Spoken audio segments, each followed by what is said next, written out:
All right. I think I think we are live, but give me a second to check anyway.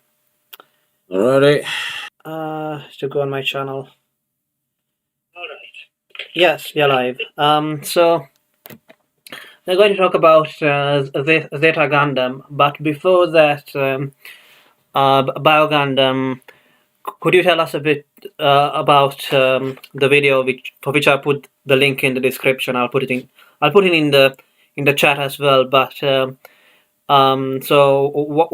what's the video about? Yeah. So the video that I just mentioned was a retrospective I did with a buddy of mine called Gladdy, where we kind of do like a TDR about the UC timeline of Gundam. Basically, we go through some of the characters. It's kind of like the TDR versions of our thoughts of like some of the series and stuff like that. Obviously, we didn't have enough time to go super into depth, but like if you want like a post-it note version and maybe some interesting lore and trivia about the UC timeline of Gundam, it's not a bad video to watch. And I also want to mention that some of the ideas I talk about in the video, I'll probably expand upon a bit more into this in this video. In this particular podcast. Yeah, and the reason why the video is relevant to this is because Zeta Gundam is part of the Universal UC timeline. Yeah. I feel like it is the definitive part of the UC timeline. Like, the original Gundam sets up the famous 1-year war, and there's been a zillion spin-offs, of course, but Zeta Gundam is what sets up the moralistic framework for the rest of UC, in terms of what the main characters are aiming for, what are the follies of mankind in this timeline. All of that is really set up in Zeta. So is the 1-year war actually 1 year? I feel like it is the definitive. It's 1 year on the dot? Wow. Okay. On the dot. Wow. Very anime. I see. So we already did a stream about MSG, Mobile Suit Gundam, the first series. And so this is a sequel, but I think it's around 7 or 8 years. Yes. After the events in MSG, and the protagonist is no longer Amuro Ray. So before we get started, as someone who hasn't watched this, there's going to be tons of Gundams now, right? Since it's 7 years later. No. Okay. There are. Okay. They continue this thing. The Gundam expansion would only start with the alternate universe stuff, but in here there's 2 Gundams, both of which are piloted by the main It's so strange because don't I remember in the original Gundam they had a warehouse with like 4 of them or 5 of them, and they blew them up. And then there was like a warehouse with gun cannons and gun tanks. Yeah. Those are spears. Okay, continue. So the protagonist this time is Camille. I thought I thought that was a girl, but that kid looks like a boy. That kid looks like a boy. That kid looks like a boy. I thought it was a boy. Is that a girl? So yeah, I mean, I guess the rivalry between which was between Amrore and Cha, he has been replaced, I guess, with the rivalry between Camille and Jared. Yeah.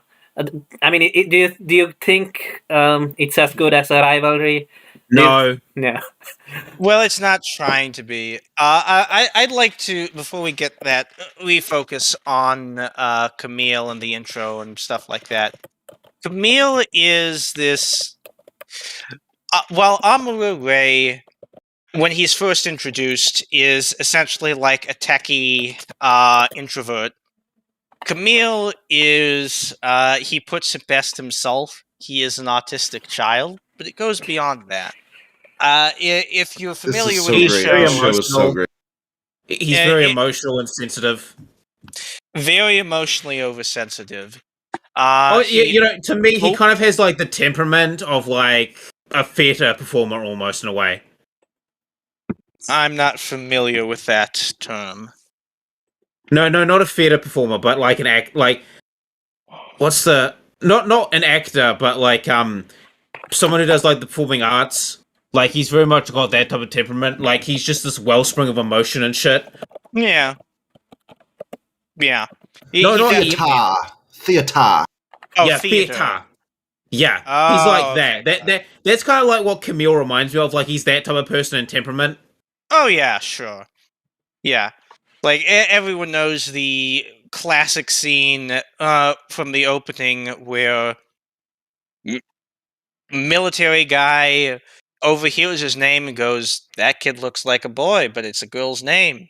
And he just starts assaulting all the military officers over that one little insult in his mind. And that sets the whole plot in motion because. Yeah, honestly, if Jared had kept his mouth shut, the Titans probably would have taken over Earth and Sirocco would have won. Yeah, there are Butterfly like effect.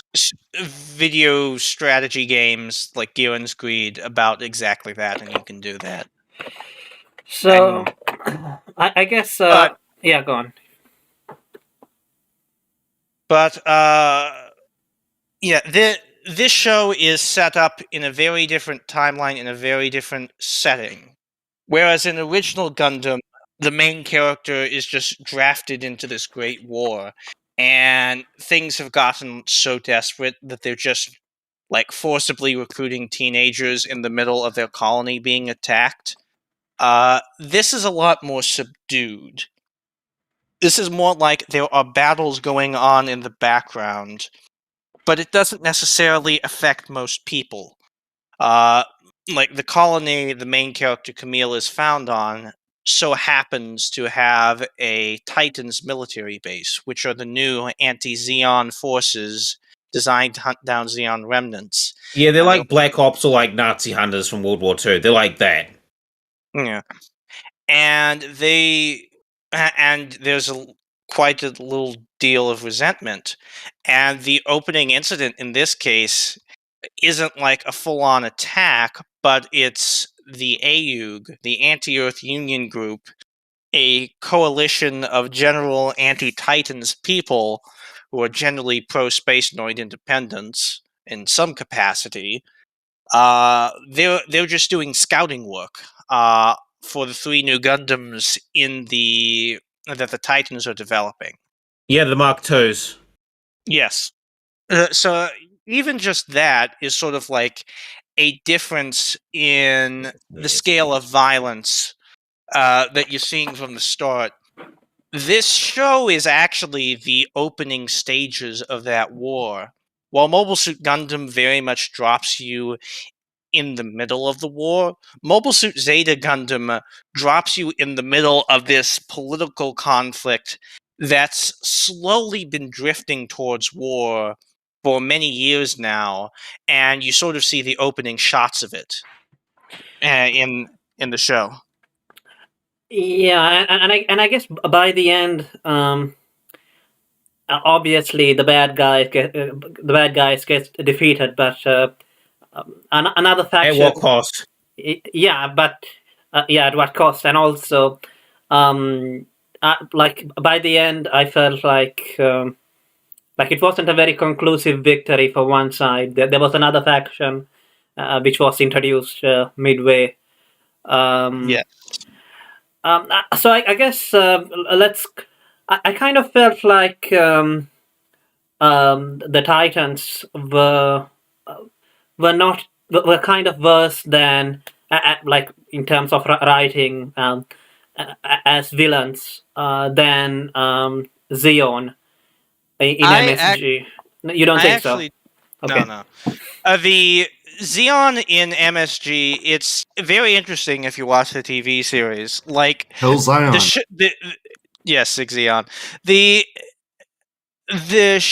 MSG doesn't tell you jack shit about Zeon other than what's in the opening narrative blurb until like episode 11 or like after Garma dies. And then that's the first time you have Garma show up, do his little big speech, and that's sort of like the first point at which they really show Zeon as being villainous. And then afterwards, you've got a lot of relatable characters on Zeon, and really, at times you almost wonder why the main characters are fighting for the Federation. To a certain degree, it almost feels like that was just the side they were stuck with. It's not until you get to the very, very end that you see Giyuan really doing his thing and showing himself to be like really truly evil. And even then you could argue it was just Giyuan, and other parts of the Zabi family were fine and whatnot. Point is, Zeon has a lot of nuance to them, but at the same time they're not very hateable. They're not very easy to hate, and it can sort of leave you feeling hard to root for the hero's side in Mobile Suit Gundam. In Zeta Gundam, the Titans are established brilliantly as villains from the start. You have this scene where one Camille gets detained immediately. After throwing a slight fit, Camille is brutally beaten again. You have this scene, which is totally tone-setting, where Captain Bright goes to... Captain Bright is still around, but he's a regular Federation's officer, not part of the Titans organizations. And he's complaining to the Titans about how they throw their weight around too much, that it's leading to too much discontent. And the Titans officers just start punching the shit out of him. And when Bright objects, he goes like, "How dare you strike a superior officer?" And they say... But I guess the point is, doesn't this all make the Titans look like one-dimensional evil villains? Yes. You could view it that way, yes, but at the same time, it so brilliantly sets them up as villains where they are hateable. There's also the stuff where they literally use Camille's parents as hostages. Camille's parents as hostages, and Please. Yeah, it's revealed. I keep thinking Camille's a woman. God, fuck. Camille, not Camilla. Camille. Yeah, Camille. Whatever. Still, that's a girl's name, but that guy looks like a boy. But that person looks like a boy. But that person looks like a boy. Yeah, I'm like, Camille's getting beat up in an interrogation. Hot. Oh wait, it's a guy. Fuck. Camille is going to reach through the alternate universes and punch you in the face. By the way, I kind of felt obviously that the Titan, like at the beginning, at the start, when they beat them up, they beat Camille up and all that, but I don't know. I kind of felt like there's another scene, like even before the beating up him, they were interrogating him, like, are you anti like AU and all that shit? Because literally, they treat everyone as a potential terrorist. Yeah. Instead of people, maybe people have a problem with their shitty behavior. Yeah, but I guess, but I guess didn't Camille also kind of escalate the situation a bit? I mean, he was he was the one who punched Jared. It wasn't Jared who punched him first. Oh, absolutely. But Bio Gundam's talking about just when he was in detention, and also there's a quick scene where he was about to be released from detention, where the officer threw something at him, and in response, Camille punches the officer in the face, and then he gets detained even longer, and he starts being beaten over and over. And Camille goes, "Well, he started it," and it's like, doesn't matter. That's good though, because that's how military command is. So sit down, shut up. Yeah, there's a lot of that in this show, where the main character Camille has to learn internal discipline. But on the other hand, I kind of felt like when it comes to the AUG, it's like anyone can just get into a Gundam and go and fight in it. Yes, That's not, Yeah, but that's when not they come discipline. back, they're gonna There's- get beaten up yeah, again. there's definitely writing issues. You could say towards the middle and late stages where it's just like, gee, there's no one piloting there's no one guarding our mobile suits. Any stupid kid can just get onto the deck and launch on the mobile suit, even when he really shouldn't. Yes, so I guess it kind of felt to me like there wasn't enough discipline on the AUG side, and Well, the thing with the AUG, so the thing of the AUG is they were incredibly gentle with Camille, because like if he was actually part of the actual military and shit, let's just say that the drill sergeant would be paying very special attention to the old Camille.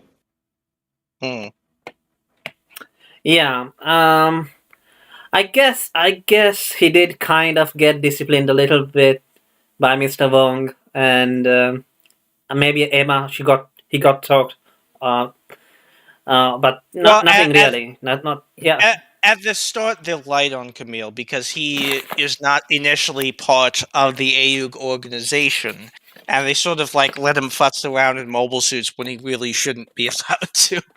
I mean, shouldn't they be more strict on him since he's not part of the military organization around the mobile suits? Yeah. Yeah, but also at the same time, they kind of. I almost view it like two of you guys wouldn't get it because you aren't from the US, but I view it like Star Trek, where it's like, should the captain be teleporting down to deal personally every time? I know what fucking Star Trek is, Hercules. Yeah, but you guys aren't as familiar with it. Should they be going on the away missions? I mean, I don't know if I mean, is this just Captain Bright grooming kids to become new types or something? No, here's the thing. Here's the thing. Also, if the AU, they can't exactly be fussy of who's joining their side and shit because they are like a rebel organization. Don't they also have like a population problem? Like they're understaffed and shit. Well, yeah, they're understaffed. Because didn't they drop like satellites into big cities back in regular Gundam? You are thinking of something entirely different. Oh, okay. I think you're actually thinking of Gundam Seed, to be honest. I'm talking. I'm talking regular. Didn't Zeon? Yeah, Zeon has a little bit of a population. Zion? No. Well, Zion. I mean, I think. Zeon. I think Lou is talking about because they did mention that Zeon had dropped a colony on the Earth during the 1 year war. So maybe Operation that's British. Yes. Yeah. So. No, I'm saying it in terms of like the organization. They can't exactly be fussy of who's on their side because they kind of got they've got who they've got. Yes. Did anyone for any amount of time believe that Quattro Bagina was not Cha? Oh, I knew he was Cha the first fucking episode. Especially when the narrative, when characters keep on saying like, "Oh my god, was that the Red Comet?" and I'm like, "Yes, you dumb bitch, yes." This man everyone calls the Red Comet and who has the same voice as the Red Comet. I wonder. Blonde hair like the Red Comet, same like fucking aesthetics, clothing matches. There's this scene. There's this scene early on, Lou, where he's having a talk with Camille right after his parents died, and he goes like, "Have you heard of a man named Shah Aznavour?" It's just like that that parody scene with Kylo Ren where he walks in and is like, "Yo, have you guys heard about Kylo Ren? I've heard he's weird." I'm kind of important. He's kind of an important guy. So let's see. I guess the most interesting thing when it comes to Cha in this one is obviously the speech which he gives. I disagree. Oh no, there's. I was about to. I think me and Hercules on the same page with this. Is that like there's actually a lot of interesting things going on with Cha as well as this time. So So I'll start the point and Heracles can finish me off because if you were paying attention to like the original Gundam show, you kind of pick up on the fact that Char Aznavour is maybe a little bit on the sociopathic spectrum, and why him A becoming bit. Let me continue. Let me finish. And the reason why him becoming Quattro Kojima is so important is it's basically him trying to keep a lid on those on his sociopathic tendencies. Like it's him trying to stop that shit. And when he has to become charitable for a speech, that is what helps him sort of go down the slide of what it basically helps lead to the downfall of him becoming what he becomes in Char's counterattack. I guess you could view it that way. I've heard some claim or speculate that Quattro's role in the show was somewhat influenced by the character of Roy Fokker in Macross, who was quite a good character. I get what you're saying, Bio Gundam, though, about him like taking, like him accepting the persona kind of lets the persona in a bit, though. You like because like throughout the show, like he keeps on saying, "I am Quattro Kojima." It's because he doesn't want to go back to being Char Aznavour. He doesn't want to go back to that, and he's he's trying to like be a better person, and like him mentoring Camille is helping with that. Like he's trying to be a better person, and then he has to be Char Aznavour again, and this is what, and spoiler stuff happens. This is what kind of starts his descent to Char's counterattack. See, I don't think that's what the show is going for. The show it's an explicit part of Shaw, and you saw this a bit in the earlier, back in Mobile Suit Gundam, where Shaw just seems to bounce around from cause to cause and have no long-term goals. And this is a issue here as well in Zeta, where he talks a bit about, well, I'm just a soldier, I don't know how to do anything else. Some characters like Hayato from the original show come in and they say, hey, you're a man of great stature and decent intelligence and wisdom and whatnot. You should be the one who openly leads our organization and the Federation. Yeah, actually, that was actually what I was talking about. Aznavour. Yeah, that's the shit I was talking about. Yeah, and Quattro just goes, well, but right now I'm just Quattro Pagina, and Camille just gets fucking pissed at him for lying, and it's just like, I hate all you adults like this. Camille has this thing where he's such, in many ways, he's a kid. He's a lot more kiddish than even Amuro was. He's got this sort of like... Wasn't he also older than Amuro How many, as well? On a scale of 1 to 5 Yes. Shinjis, how many Shinjis is he? He is not like Shinji at all. Okay, 0 Shinjis, got it. Yeah, like here's the thing. Camille does have, I guess, a backbone because he's like, Camille is feisty. Shinji isn't. Like Shinji will just submit. Camille fights back. So yeah, Camille is the type of kid that goes out looking for trouble, who constantly feels like he is aggrieved, who constantly feels like he's being treated unfairly at the start, and at the same time, he'll go back and forth between calling himself an adult or a child whenever it's convenient for him. So- Which yeah. So Emma explicitly calls him out. So this is what Snob has got to say about Camille. Camille is far more of an idealist than Amuro. Yes. And he screams like an idiot all the time about love and friendship and stuff and stuff being more important than politics or agendas.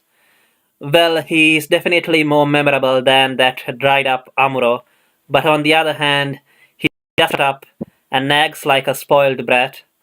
And I guess that sold too well because all following series of Gundam aimed to have an annoying Camille look-alike, apparently.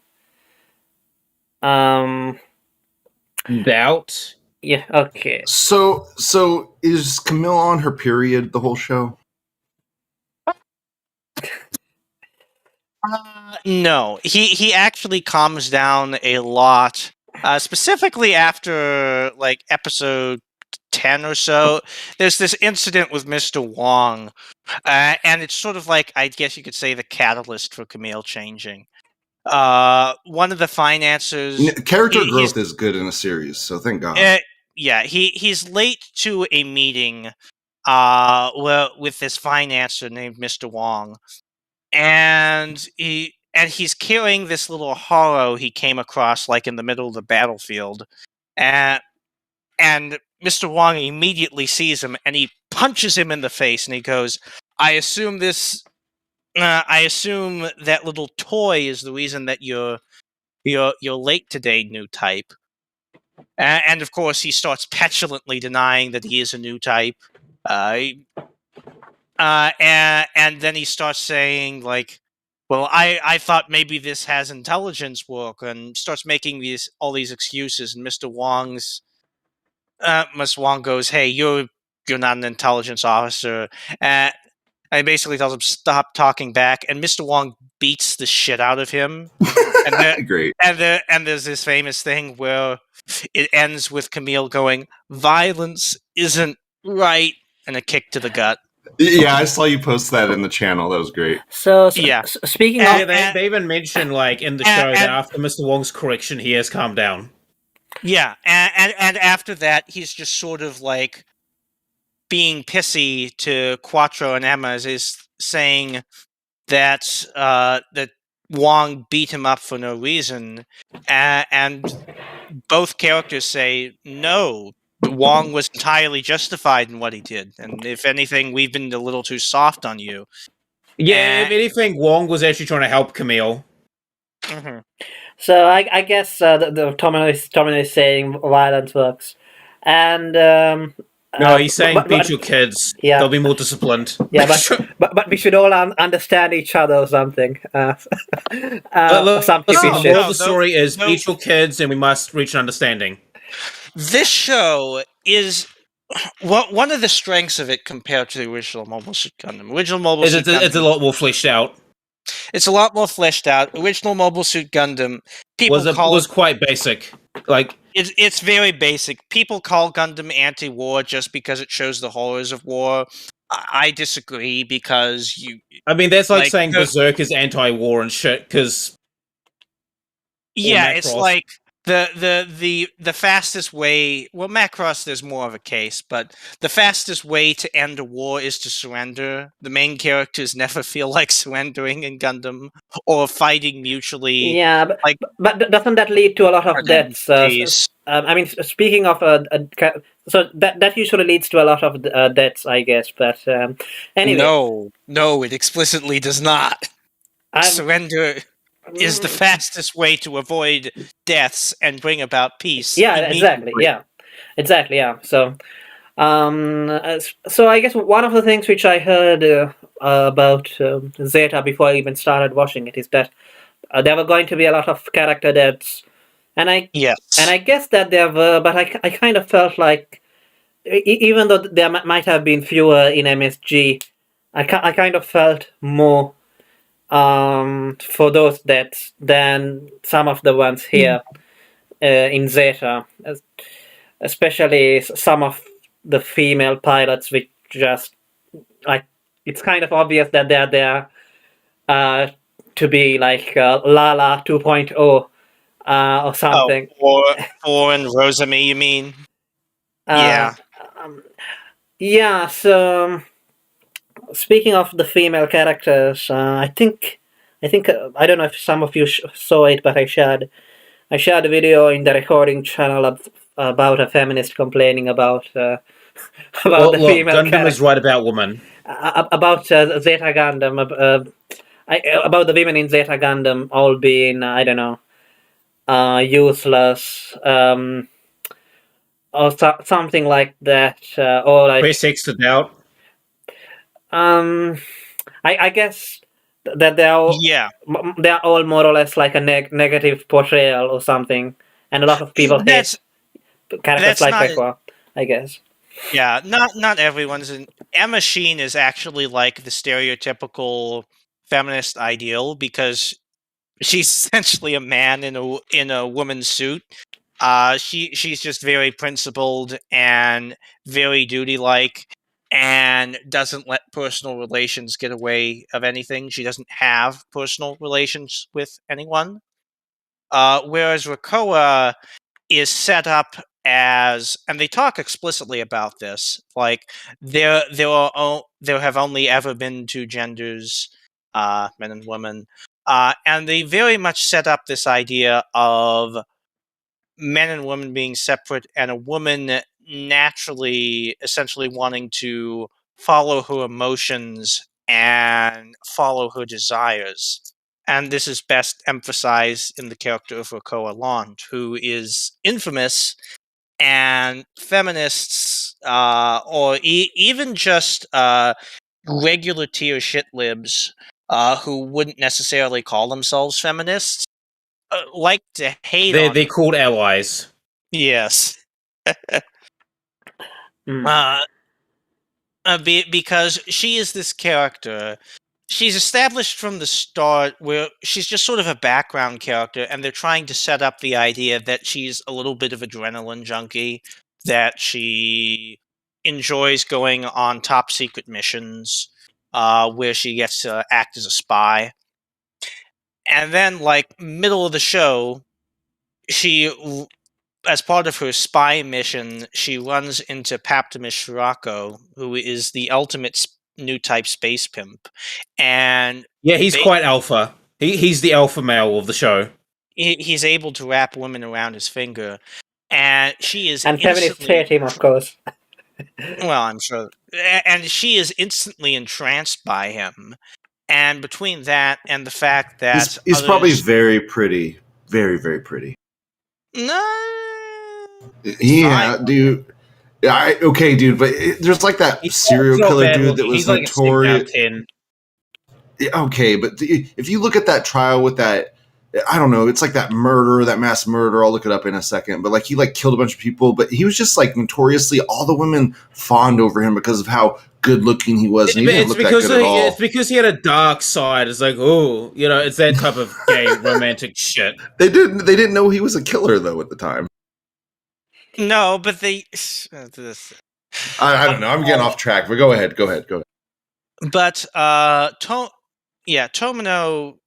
Lakoa is set up as and ultimately she, when she's temporarily like defeated in battle and picked up by the enemy, she chooses to completely side with the other side, with the Titans, who are like a very evil side who routinely try to gas people, to drop colonies on cities on the moon, Use civilian hostages, etc. And she decides to side with them because she has this Shirako is on the other side. And there's a direct quote where one of the characters from the Titans is doubting her change, and the Titans character goes, "I didn't think you were that ideological, Rakoa." And she says in response, "My ideology is to follow my emotions." Point blank. Yeah.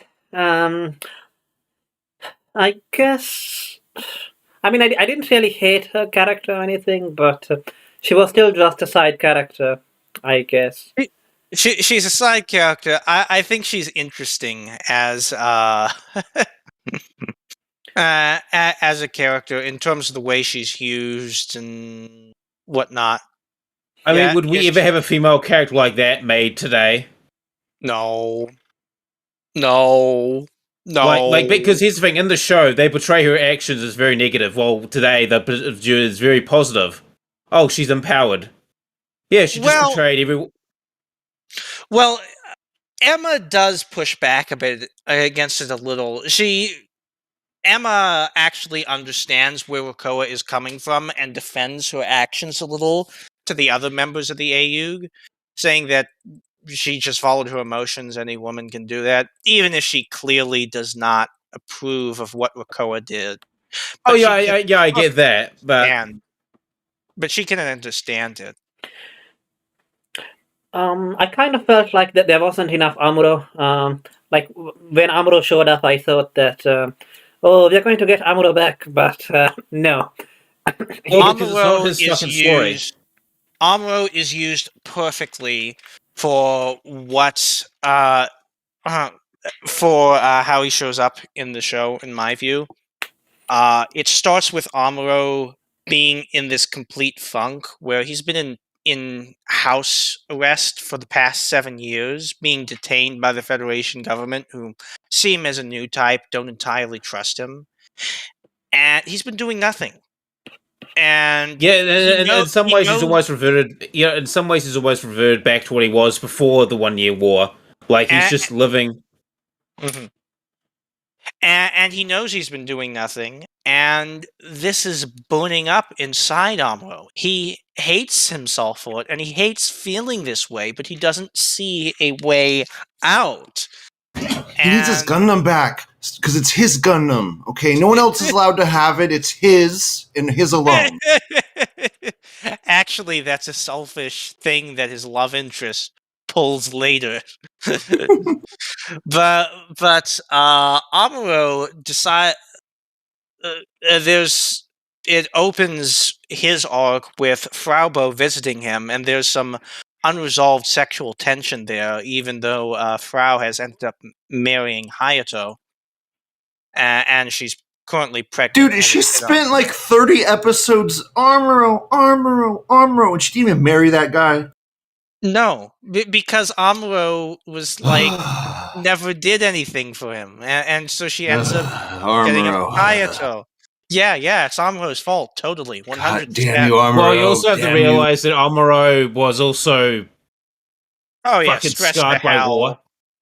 Yeah, he was stressed to hell. Romance was the last thing on his mind, but at the same time, there was also the idea of annoying childhood friend.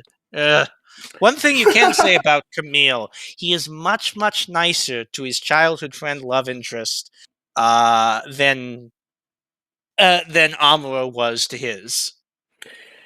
Yeah, I mean, they do act a bit bitchy from time to time, but at least he doesn't ignore her entirely.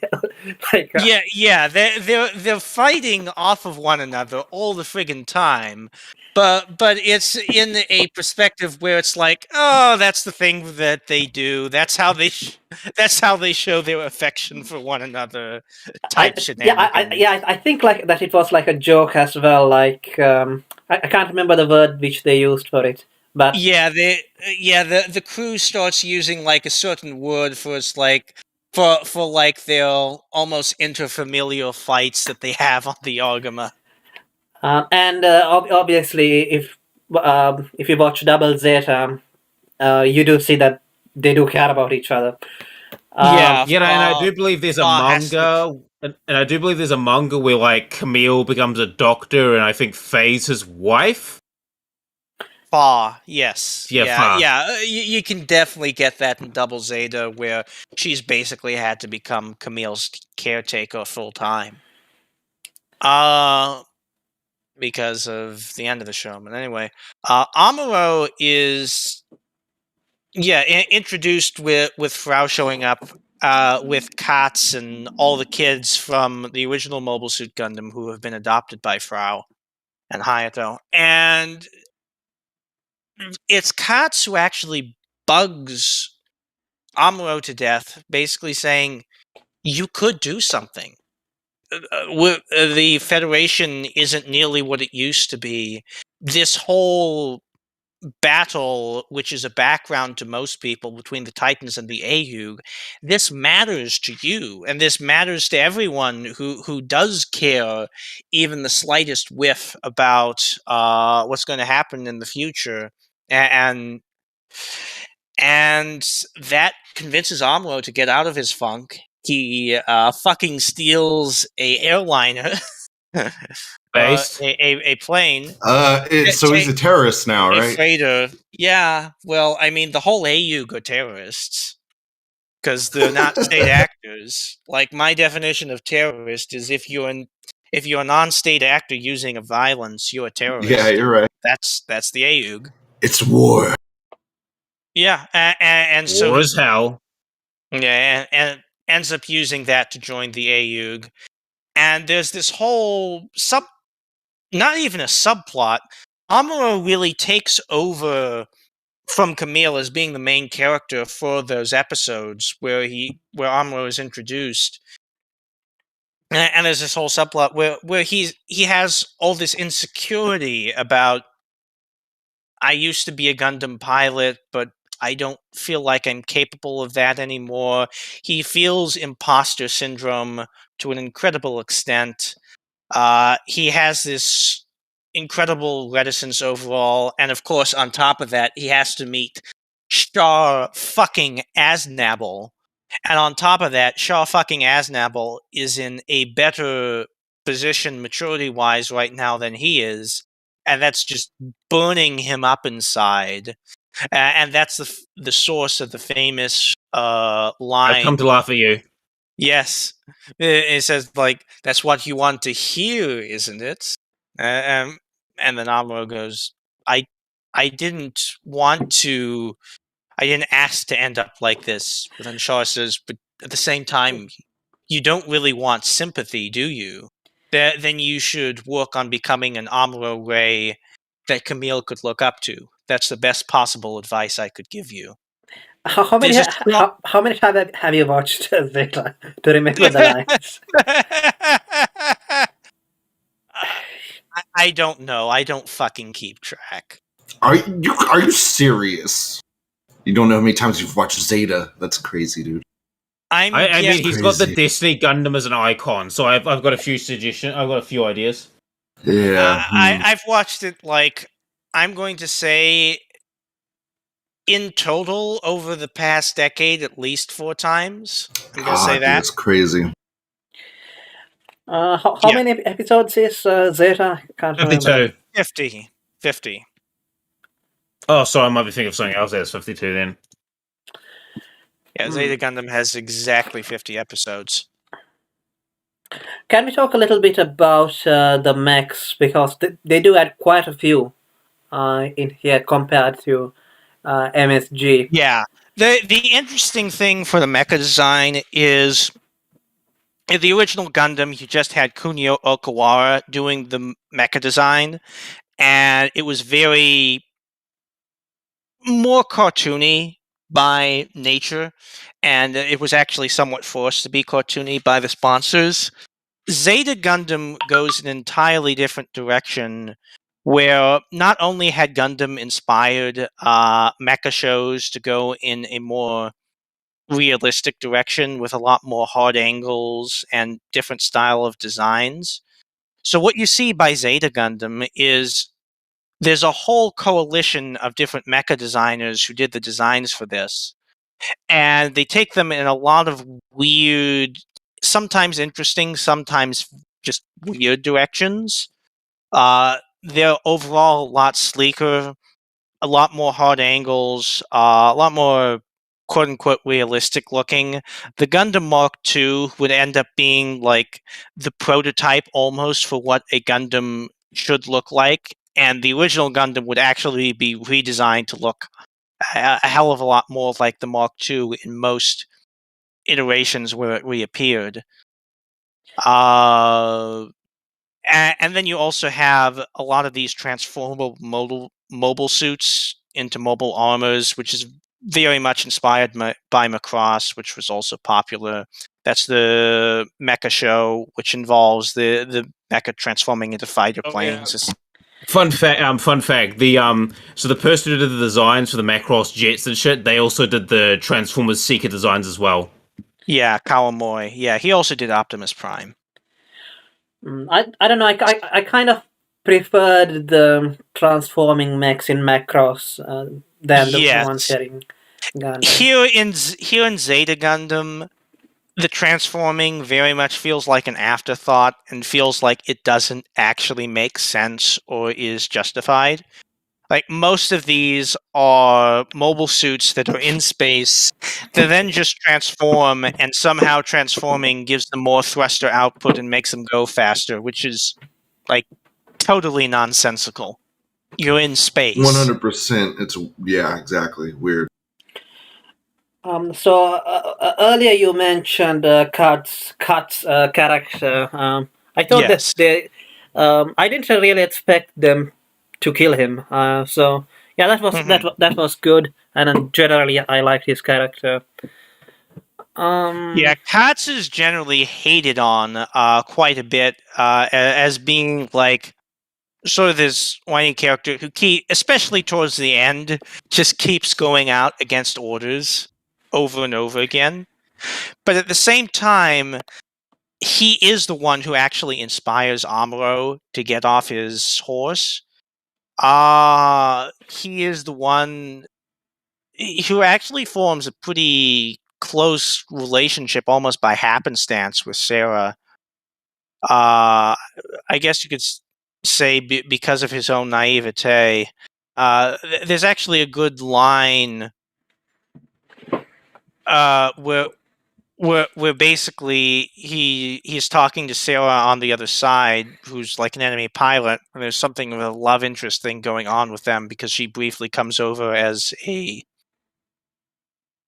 basically under false pretenses, and it's thanks to Katz's own idealism and naivete that he lets her go. There's one point where Katz like calls her. Yeah, I have the quote here. I want to see you. I want to see and talk with you. And Sarah goes, "Don't say that. Even if you do feel that way, it's unmanly to actually express it in words. That's why I can't really love you in my heart." And that's, of course, why Sarah ultimately prefers Shirako. But there is that tension there, and she is somewhat attracted to, I guess you could say, Katz's more pureness compared to someone like Shirako. Yeah, I guess I kind of felt like there were a lot of more female characters and a lot more relationships than in MSG. There's a lot more characters going on overall. There's a lot more character interactions going on overall. Like there's multiple. Like in one episode, you'll have multiple characters going through multiple different internal dilemmas with themselves. Whereas in MSG, it tended to very much focus on like one character per episode, and everyone else was background. That is not Zeta Gundam at all. Zeta Gundam, you constantly have people from both sides and their own internal struggles in every episode, and they're constantly going through shit. It makes for a lot more dynamic a show overall. Did you feel like all the struggles were resolved? For example, let's say Cha, because I think like what I was interested in Cha's character at the start was that now he has gotten his revenge. But I don't know. He just seemed a lot more downcast, and by the end, Yes. Well, it's because he's dedicated his entire life to this revenge, and now it's done. He's kind of like, well, fuck. He doesn't know what to do now. Hell, towards the end of Mobile Suit Gundam, he didn't even know what to do now, and now he really doesn't know what to do now.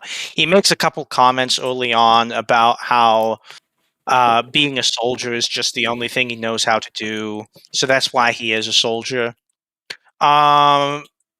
And that's also why he joins the AU under false pretenses as this Quattro Pacina character.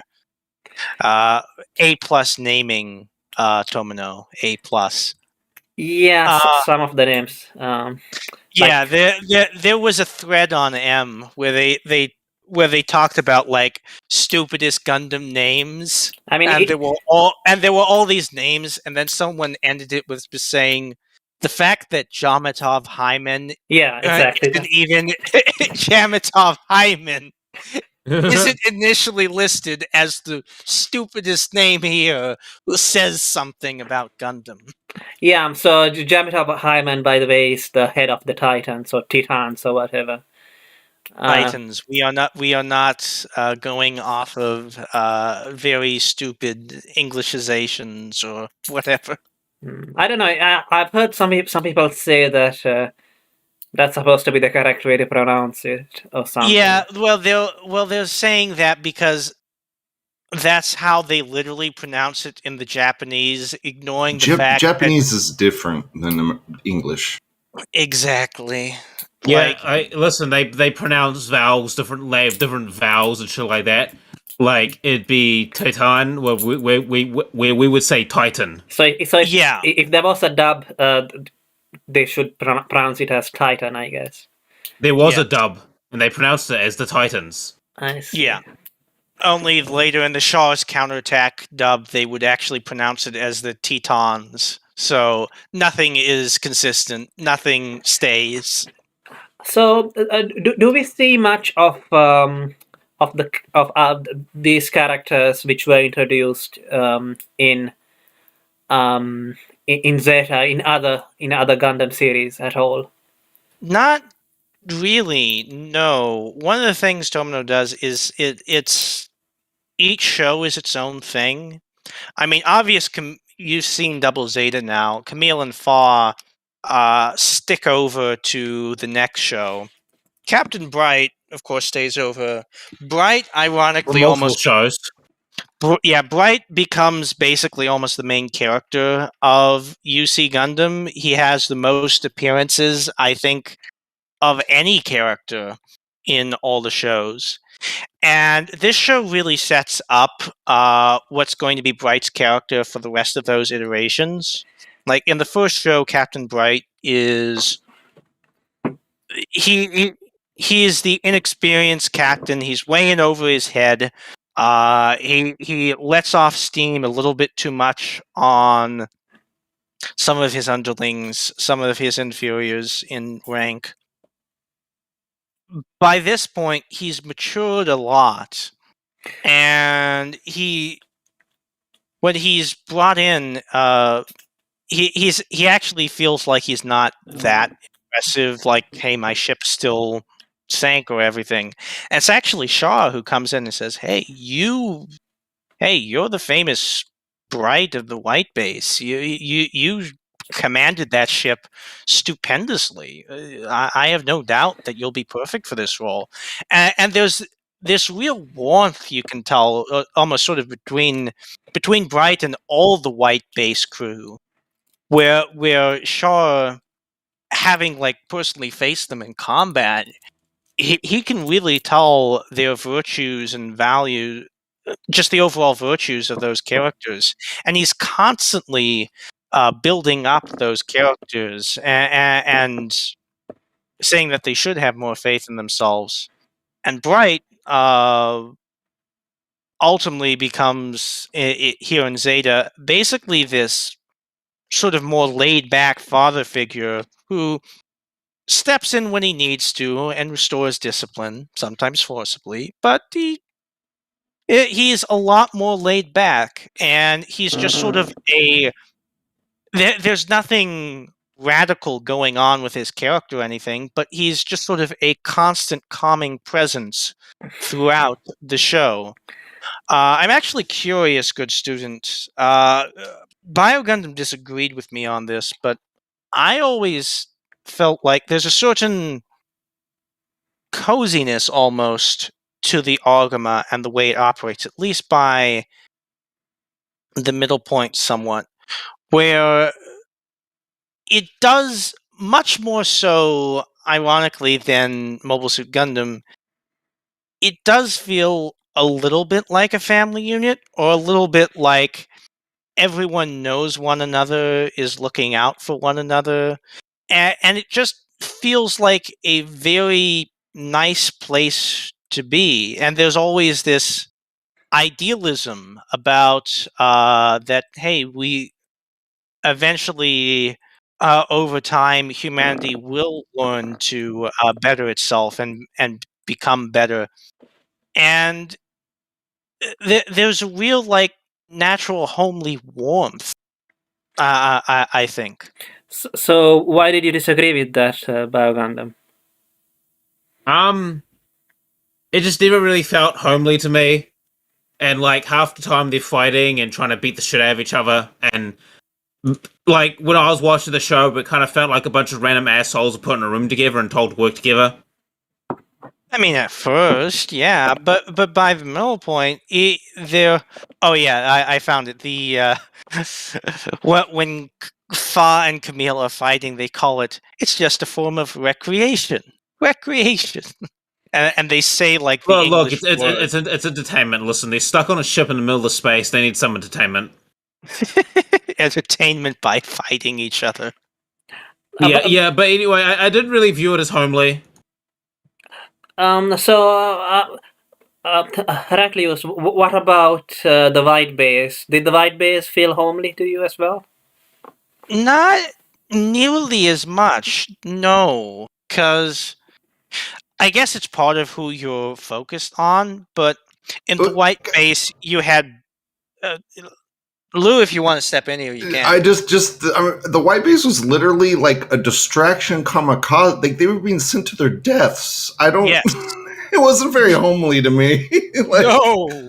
Like they were at every moment about to die. So I don't know. Yes, that's also. Yeah, honestly, if compared to like doing the white base or the Argama, I would take my chances with the Argama. Thank you very much. Oh yeah, the Argama, they're actually treated like they're like the main flagship for their side, and they're treated reasonably and whatnot. Whereas you're right, the white base was suicide distraction unit.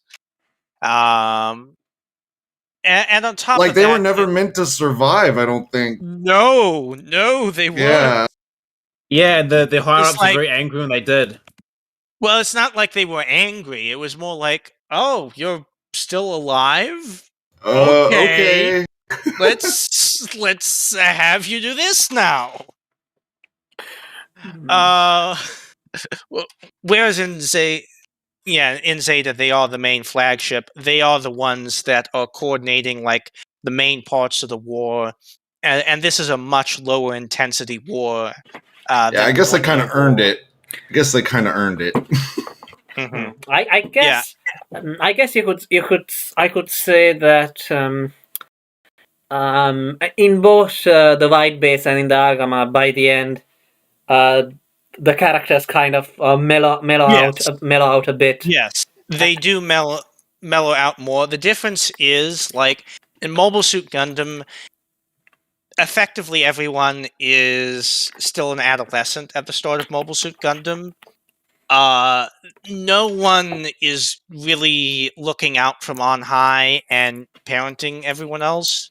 The most is Ryu, who even then I don't think is nearly as well characterized as he should be and as they're trying to go for. So it's more like a bunch of comrades than a family, I guess, or something. I guess in the white base. Well, they're not even comrades at the start, but I guess you could say by the end.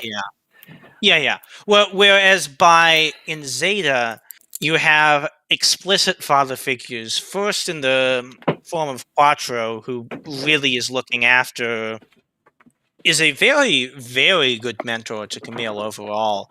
There's this great scene where he's absolutely fucking brutal with Camille after his parents just died, and Camille's whining, and he goes, "What you? My parents just died. Do you want me to just shut up about them and not talk about my dead parents?" And Quattro goes, "That's right. And you must create a better world for the next generation of children. That's your responsibility." And Camille goes, I take no such responsibility. I mean, here's the thing. Like, in Char's defense, Camille's parents were pretty horrible people. Yeah. Camille's mother was sort of stuck in her own work and just an alright mother, but very sort of abandoned her child a fair bit. And then the father was like an asshole that cheated on his mother and really only cared about work and that stuff. Yeah, he did not have a good upbringing. He did not have good parents. And Quattro and the rest very much have to step in and fill that void.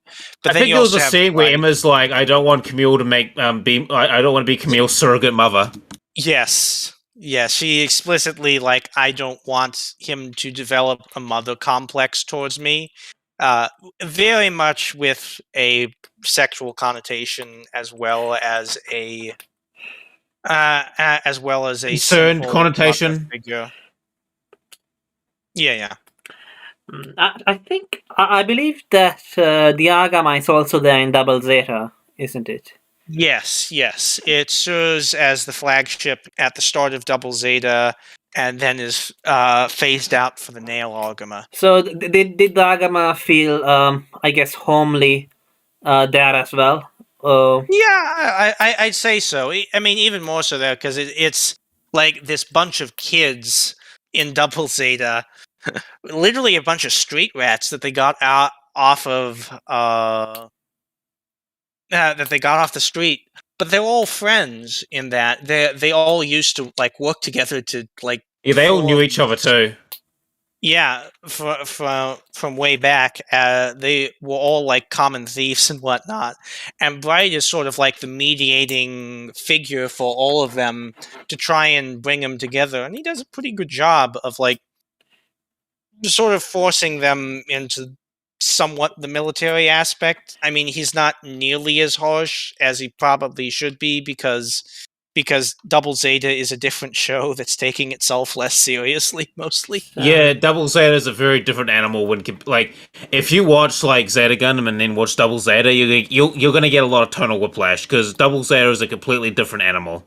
Yeah, that's also kind of, I guess maybe that's why because I did that, because I bought Zeta and then Double Zeta, that now I kind of feel like maybe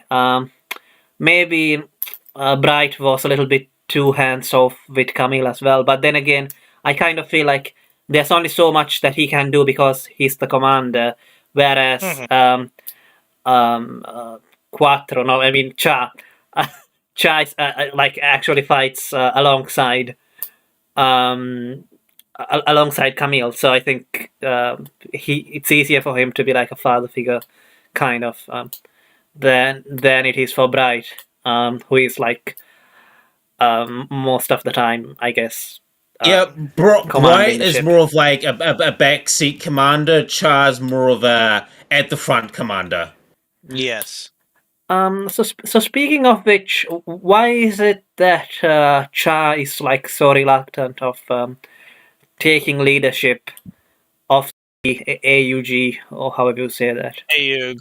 Because he doesn't want to. He doesn't want to be in that position again. He doesn't want to lead, like explicitly. And talks about this. Shaw is the type of person he has a lot of misgivings about being front and center in anything. He's not the type of person who wants tremendous amounts of responsibility thrown on him. Even back in the original Mobile Suit Gundam, he had, even when he thought about like killing the zombies, he had no thought about what would come next or potentially ruling in their stead. He thought nothing of that. Yeah, his goal was basically kill the zombies and shit. Like it was only that goal was kill zombies, job done. Like yeah. And in Zeta Gundam, he still has this same thing where, like as we've gone over a little, he feels like he has to do something. Like this show sets up this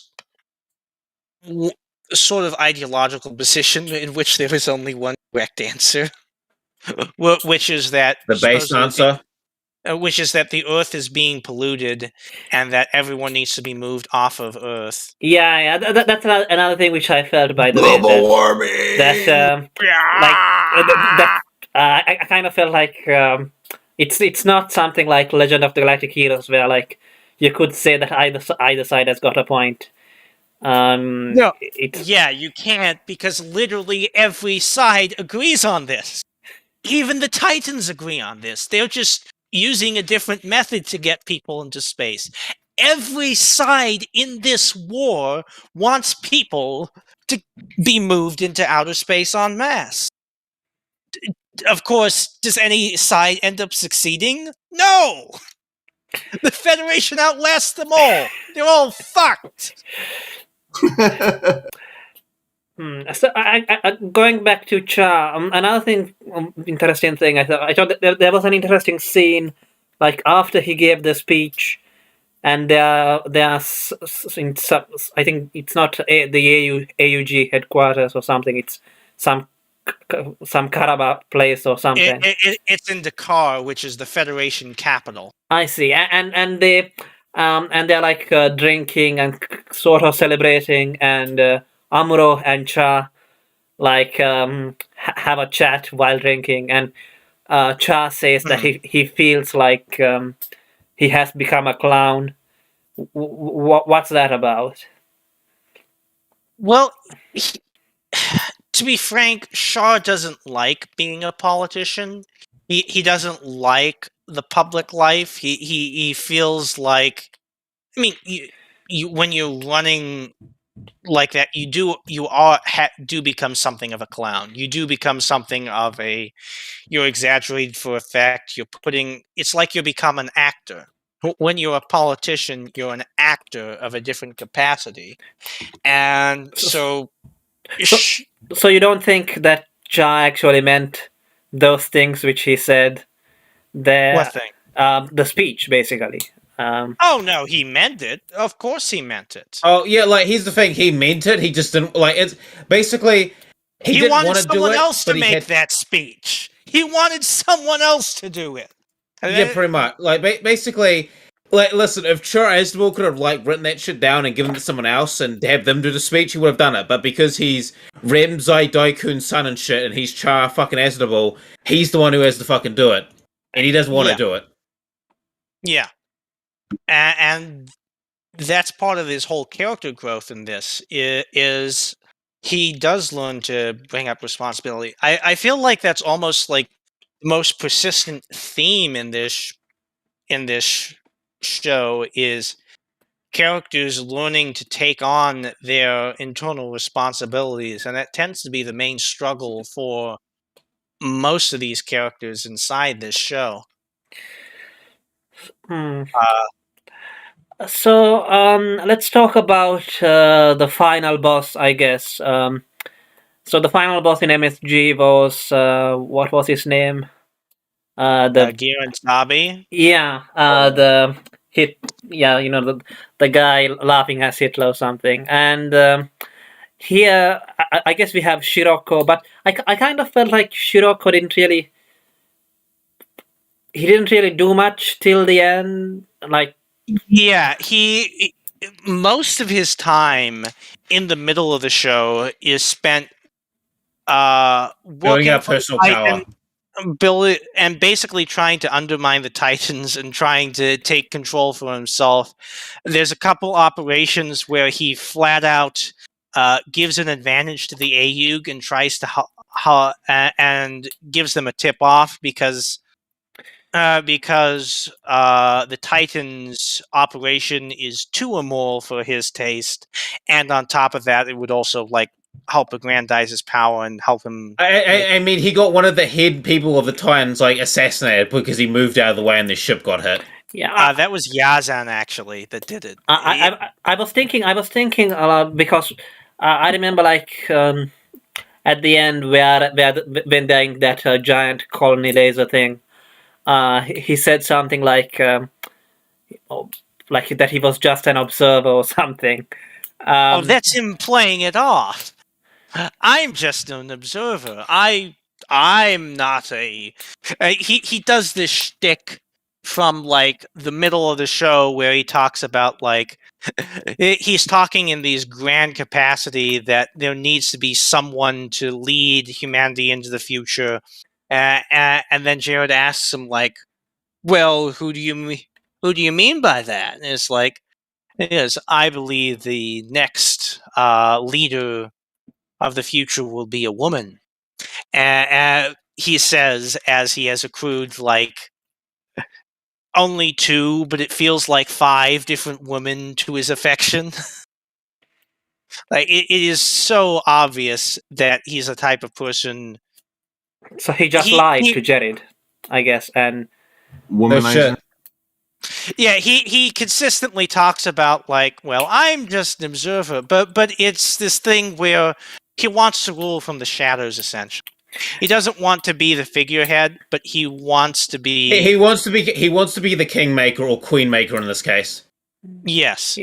I mean, because the scene in which she does say that it's, I think, I'm not sure if Haman was there, but I'm pretty sure.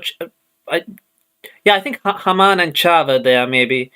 Yes. And Haman was pointing her gun at Cha and Camille, and Shirako said something like, "I'm watching history be made," as if he was not one of the people making.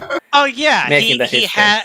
He has that semi-passive mindset aloof mindset where he can put himself outside of it and he can think of it as history being made. There's another interesting line where when the Ayug first meets up with Neo Zeon in like episode 35 or so, and he goes, the times of history are changing, and basically says like, we can't directly resist the tides of history here. We can't push back against Neo Zeon or else we'll be crushed. We have to pull back and essentially let them fight let their negotiations come to naught, and then we'll have an opportunity. But if we push against them now, our enemies will unify, and we can't have that. Yeah, I guess he's sort of like a backstabbing character, like Jiren, similar in that sense, I guess. He is a backstabber. He takes a little bit smarter, though, I guess. A bit smarter. He really is much more than Jamatov. Jamatov comes across. I mean, he's barely in the show. Yeah, exactly. That's what I was going to say. We barely see him. Yeah. But he comes across as like an ideas man that put together this organization and is very much a backseat commander. Shirako feels more like the natural leader for the Titans and someone who probably should be in charge of this organization. He has the charisma, he has the magnanimous qualities, and he has this really great characteristic where whenever he's talking with someone, he always explains to them how it was their decision to come to him, their decision to ally with him, and that they were searching for something, and that he, in his capacity, is somehow fulfilling that. And you'd think that such comments would naturally come across as slimy, but he manages to always phrase it in such a way where it actually comes across as quite natural and somewhat believable. I mean, I guess from the audience's perspective, I don't think there's a lot of people who like him. Not. I guess I just kind of felt like it was a bit too easy for him to seduce some of these women. Well, A, he's a new type. A, he's charismatic. B and C, he's powerful and shit. New like type he has all the elements.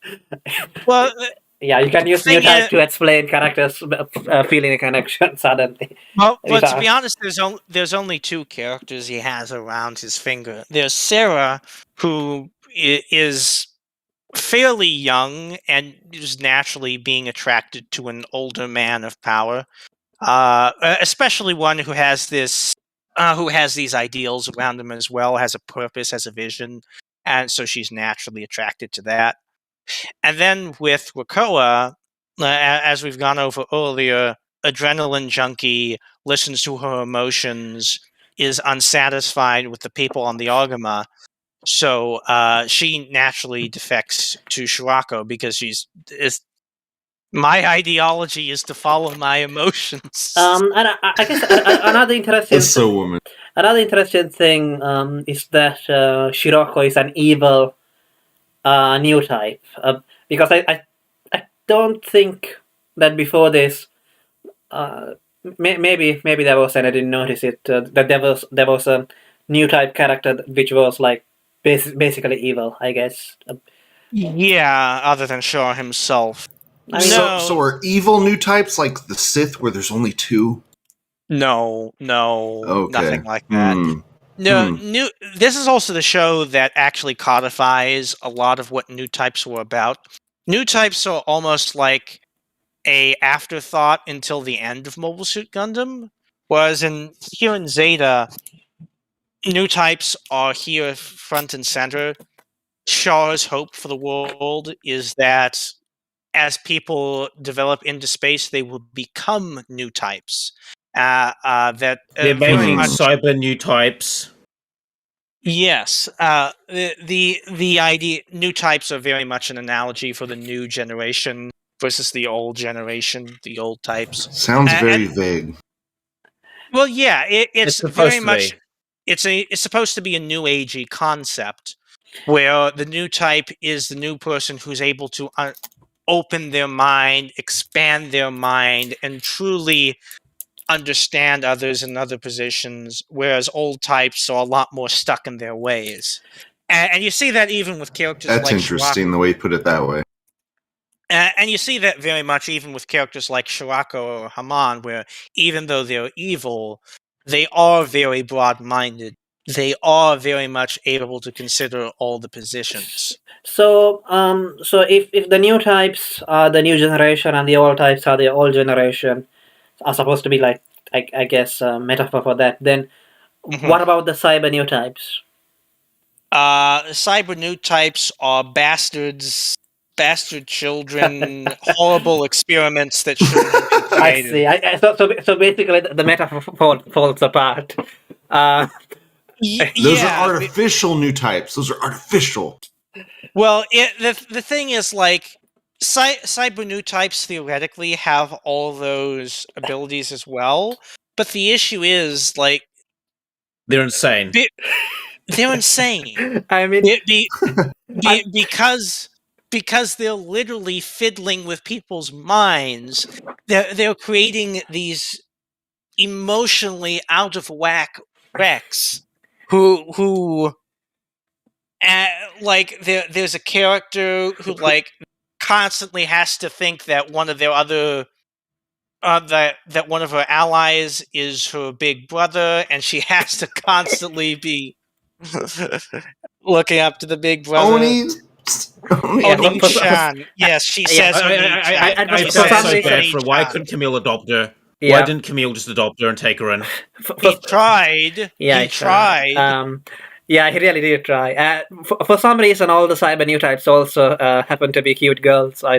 So far. Oh yeah. The funny thing, maximum tragedy. Is anyone going to care as much if it's a man, yeah, or if it's just a boy who could be annoying? No, make it a cute girl. Everyone loves cute girls. Yeah, it's all the more tragic. Obviously, Arno took some notes. Like we betray and all that.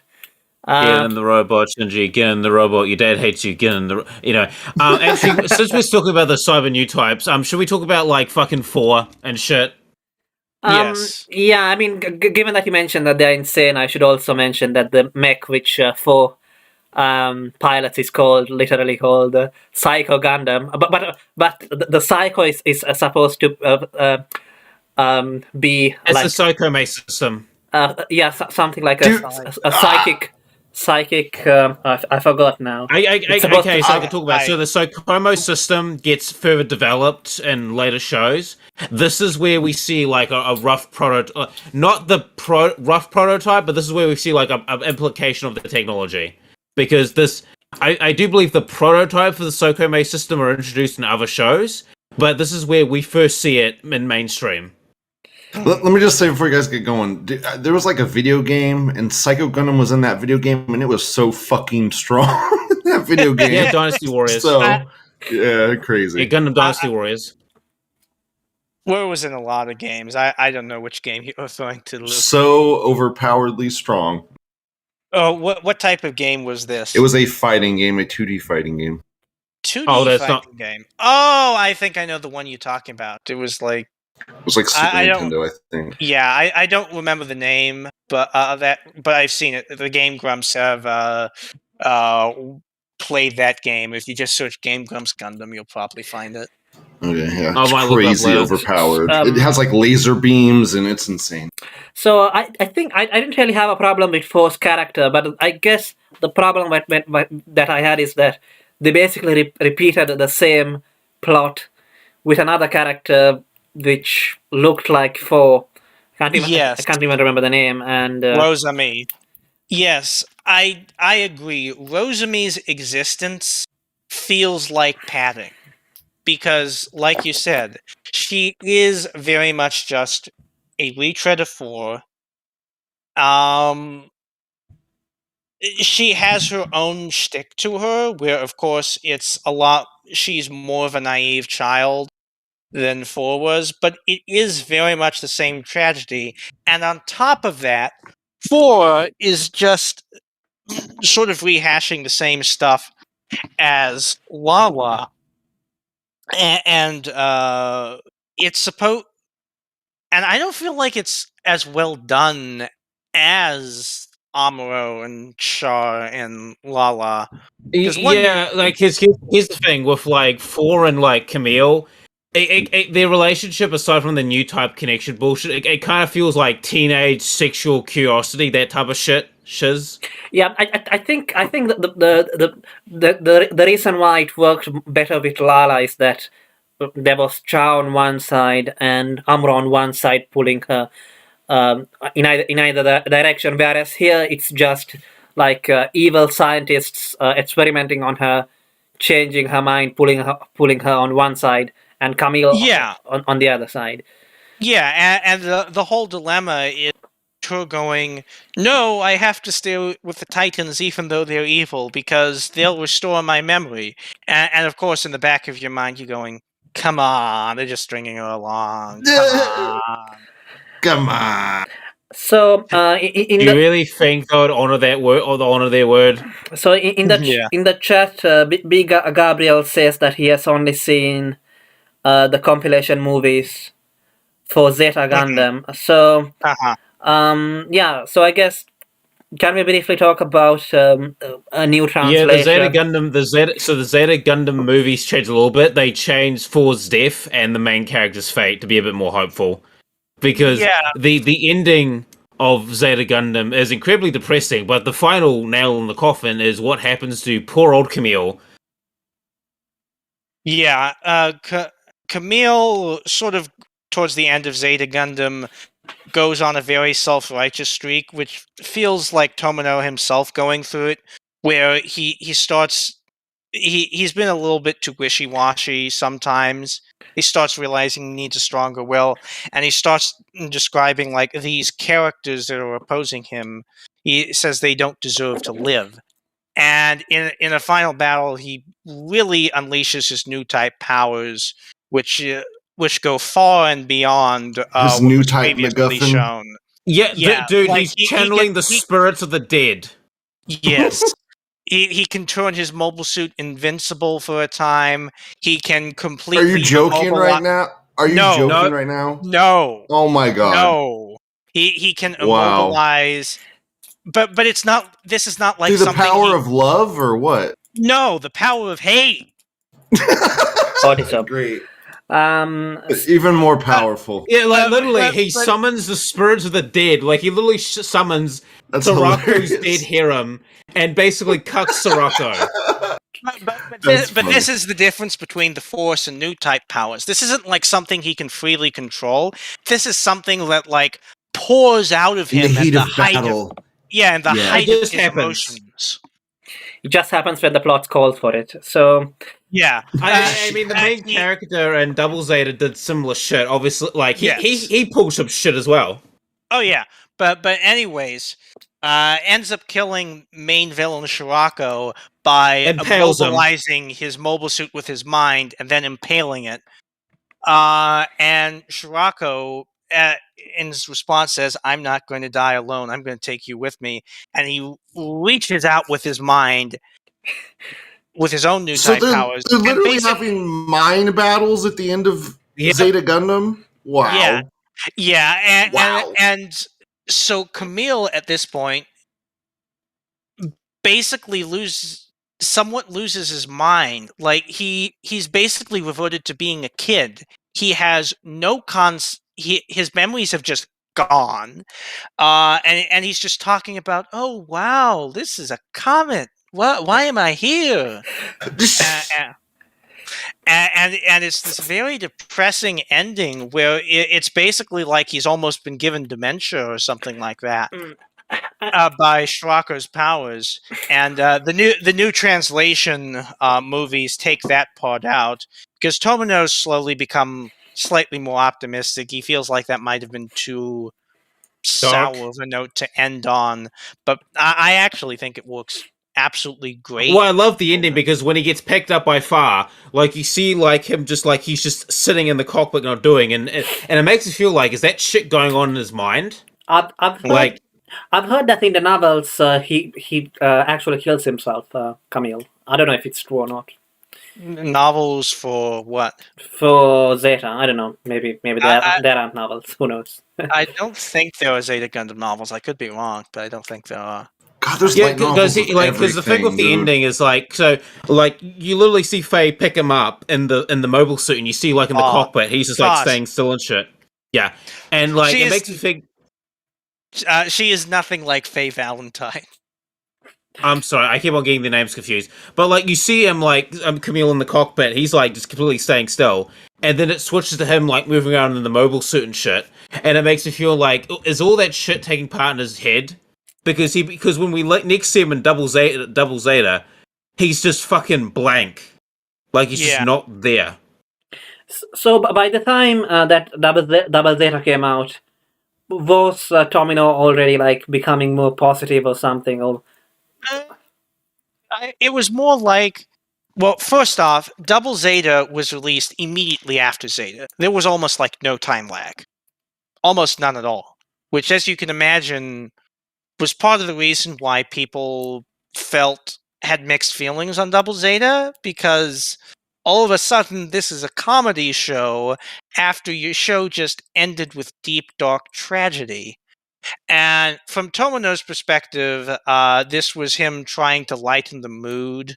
Also, halfway through production, he got word that like Shaw's counterattack got greenlit as a movie. So a lot of the stuff that he was going to do with Shaw ended up getting transferred over to Shaw's counterattack.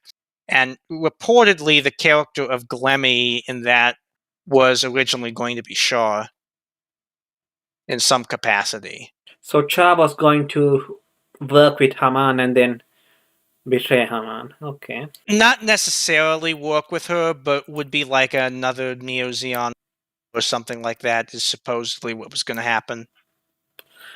I see. So going back to the new translation thing. So what is it? And if you have only basically this guy has only watched a new translation. It's a TDR version of Zeta Gundam, basically. Yes, if you've watched it, then you know what happened in Zeta Gundam. Every movie but the first one, I'd say, doesn't do a great job of condensing it because there's a lot pacing wise. It's just a little off. A lot of the character dynamics get really thinned down or are not there.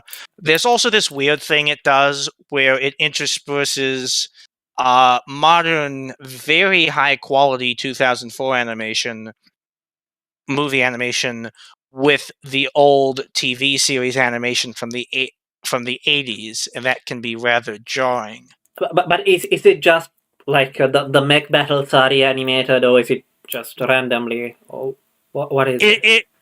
They try to do the mech battles to a great extent, but everything. What does they try mean? Okay, I was like, what does try mean? It means not always okay. It means they didn't. Not even half, I guess. Not even half, I guess. Well, they do it more often. Like by the end one, you're having like say the mech battles in New Translation 3. It's going to be like most of the battle footage is 3D. Most of it? It is 2004 animation, but then like in the middle of it, if it's like decently shot already, they'll cut to the 80s animation, and then it'll cut back to the 2004 animation. So it's not as good. Sounds great. So it's not as good as, say, the MSG compilation movies.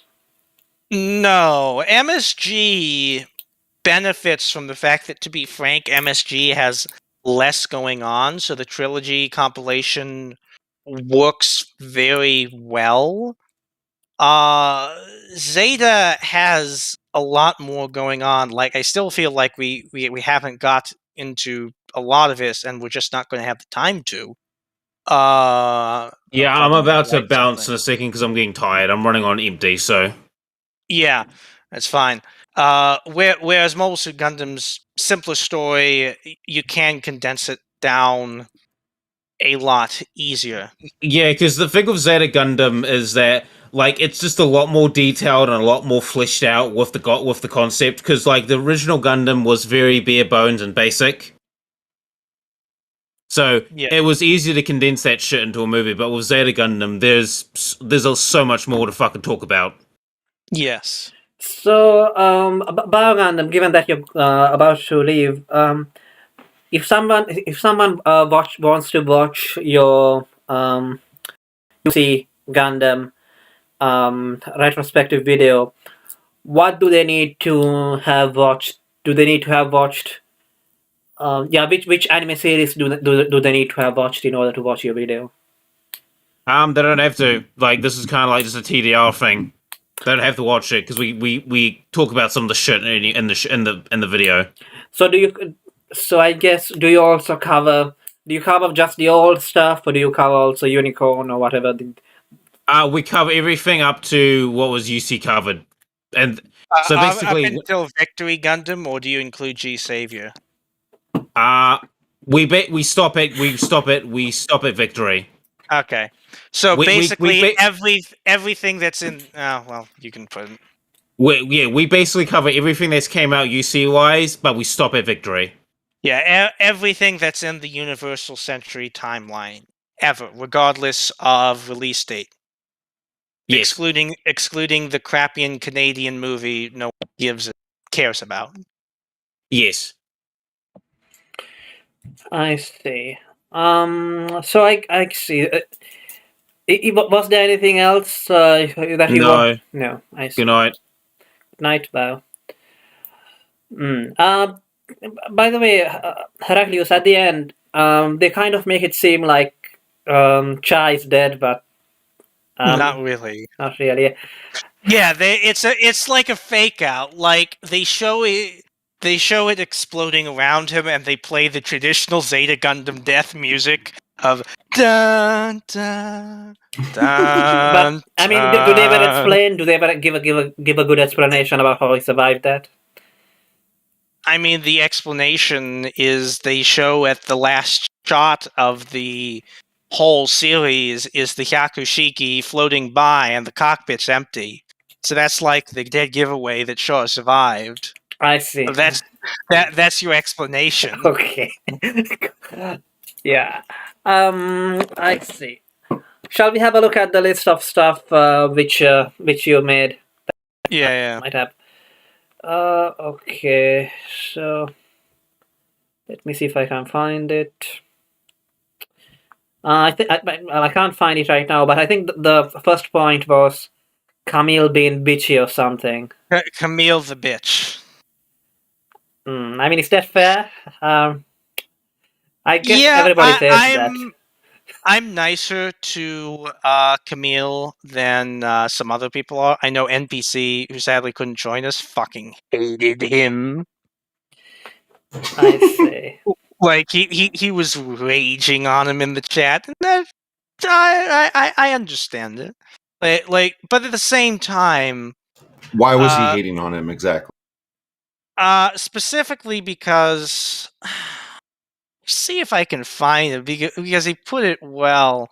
But basically, Camille is the type of character who one, he was hating on him because he's a little pacifistic, and Camille is actually this character who, I'd say his redeeming quality is that despite being a bit of a little shit and constantly trying to cause fights with people, he actually has a strong empathetic side, and can really feel for people. Doesn't want to cause trouble with others. That's why he has a little trouble actually killing people outside of a mobile suit. Like, he's annoying, but he's semi-justified in his annoyingness. So I think Yeah. NPC says that he's doing things that could be considered to be based, but not for the proper reasons. There wasn't much metaphysical or noble purpose moving him to do what he did. He's like a rifle. It's like a rifle in the hands of a child. That's great. Is that why he didn't? Is that what he was thinking about? That NPC said.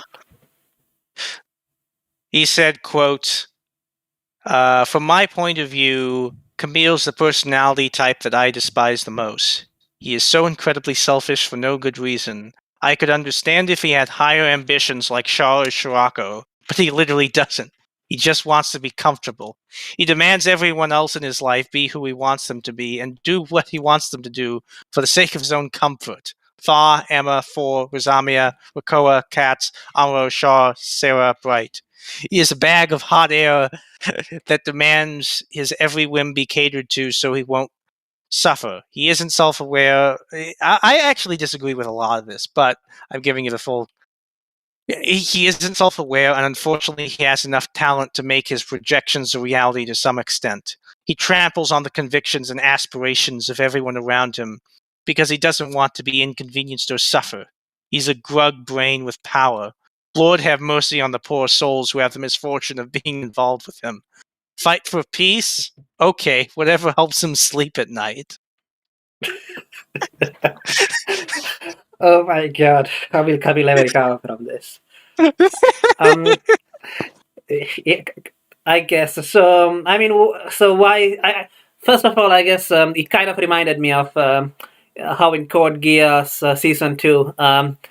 What's her name? What, Suzaku? No, Colin tells to CC that you have got nothing to fight for. You haven't got a country. You haven't even got ambition. But I guess does anybody try to take Camille's robot from him like they tried with Amuro? I don't think that happens. Too bad they hit it in sand so no one could get it. Too bad. Amuro was too sneaky. Yeah, I'm actually... This is the thing, and this will tie into both your stuff. Amuro initially, when he does get back and join the heroes, he actually vents a bit in his mind that he's a little jealous of Camille having the Gundam, and he kind of wishes he had the Gundam. Of course he does. Of course he does. And then a few episodes later, Torchka, like, over Amuro's head, with Amuro not even giving a whiff of this, Torchka, Amuro's new love interest, comes up and says, "Hey, Camille, I'll just say this straight out. Why don't you hand the Gundam over to Amuro? Amuro's the Gundam pilot, you know." And Camille's like going, "You're being too selfish. You're just hurting Amuro, and your own attempts to try and spoil Amuro will just end up in getting him killed. Stop doing that." But is that really true, or is he just does he just want the Gundam to himself? No. It's very much phrasing it as Camille is absolutely correct. This is the author speaking through Camille in this instant, calling Torchka out. So basically, I don't get it. Like is he saying that if Amuro gets the mech, then Amuro is going to die for some reason? No, it's not that. It's the idea of Amuro's just, at the end of the day, even though he's a war hero, he's just another pilot. He doesn't deserve any more special treatment than anyone else. You're not the only kid on the white base that can pilot the Gundam anymore, Armoro. I hated that about the original Gundam. I'm like, why? I'm like, dude, you're the captain. You just get in the damn thing. Like, I'm tired of this. Yeah, that's not. It's basically just explained by the fact that no one else had enough sim time, and no one was doing as well as Amuro. Yeah, frustrating. And they were. It was sort of like, yeah, by all rights, they should take Amuro off the Gundam, but they were never at a point where they could risk it. Yeah. just hit him a few times and get in the Gundam. I guess. So it wasn't because Camille had some ambition himself. So I guess it's NPC, right? In his criticism that. The thing is, as I showed, Camille actually, and that's early on. That early on shows Camille does have his own maturity to him, where he does like realize that such pity doesn't really help people. I guess you could say that's some of Shaw's coaching rubbing off on him. You also have I've already gone over that he's very empathetic. At the start, he does sort of try and have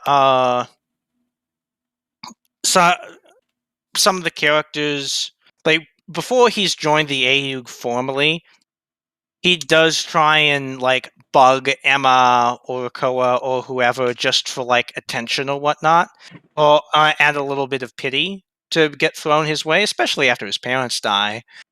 But after that, he's a lot more subdued when it comes to that. He sort of does, but he doesn't really go out looking for pity anymore after he's gone to Earth and come back. I guess, but he is a little pissy because he's lovesick after coming back from Earth and missing 4. And on top of that, he's not self-aware enough to realize this, and so everyone's constantly teasing him about it, and he's just getting in fights with them about it. So I guess NPC's point is that he doesn't really have a proper reason for fighting. I guess Amuro was basically forced in MSG, but here, is he fighting because he's forced? Is he fighting for revenge? Why is he fighting? What's he fighting for? Because NPC is basically saying this guy has no business being on the battlefield, except that he just happens to be overpowered. So that's why he's there. Well, at the start, he joins the AUG because he's a spoiled brat. Like, there's no getting around that. Literally, Lou. What happens is after breaking out from the Titans, he manages to steal one of the Gundams, and it's at this exact same point that the AUG were also trying to steal the Gundams. So he goes, "How lucky! Oh, how lucky!" So he goes, "Oh, hey, AUG guys! Well, first I'm not an enemy. Don't shoot me. Don't shoot me. I'm not an enemy." Yeah, and he proves that by forcing the another pilot out of the Gundam. Oh, and the only reason he stole the Gundam in the first place was to attack the MP that previously was beating him and terrorize the fuck out of him. And he does this by shooting a machine gun to the side of this guy. So and are we sure she's not on her him. period? Are we sure she's not on her period? Just making sure. Yeah, he's a complete maniac at the start. Yeah, I guess it's lovely. Yeah, I guess when the feminists were complaining about representation of female characters, they were also talking about Camille. So you think that this was him at the start, but by the end, it's not that way. Yeah, because at the start he joins the AUG for petty reasons, but almost immediately what happens is the Titans take his parents as hostages and like kill his mother. He first sorties to save his mother and fails. And the issue is, after that, he basically has this mindset of these Titans are absolutely evil people. I killed my parents. I have to devote myself to destroying an organization like this. And there's actually a nice heart-to-heart between him and Jared early on where he says, like, hey, I know you were just doing your orders. I don't blame you. I blame the system and the people who did this, who set this up. And after that, his goal really becomes, this is an evil organization. I have to fight against it. And slowly, as he's around Shaw, he picks up more of this new type ideology of people will expand their horizons, that people will be able to move into space and understand one another better, etc., and that the Earth is being too polluted. And he slowly picks up on that as well. So at first, it's just a matter of the Titans are so evil, I have to fight them. And then he slowly picks up a mindset of, and on top of that, all these ideological reasons. Speaking of those ideological reasons, I kind of got the feeling that the Ayug or whatever, I mean, I guess there was that speech, and they say that that's what their goal is and all that, but it just kind of felt to me like they were just acting in the interest of the Federation. Yes, yeah, that's actually kind of the point. Is that at the end of the day, the AU doesn't get what they want. They do end up sort of being co-opted by Double Zeta in the very end.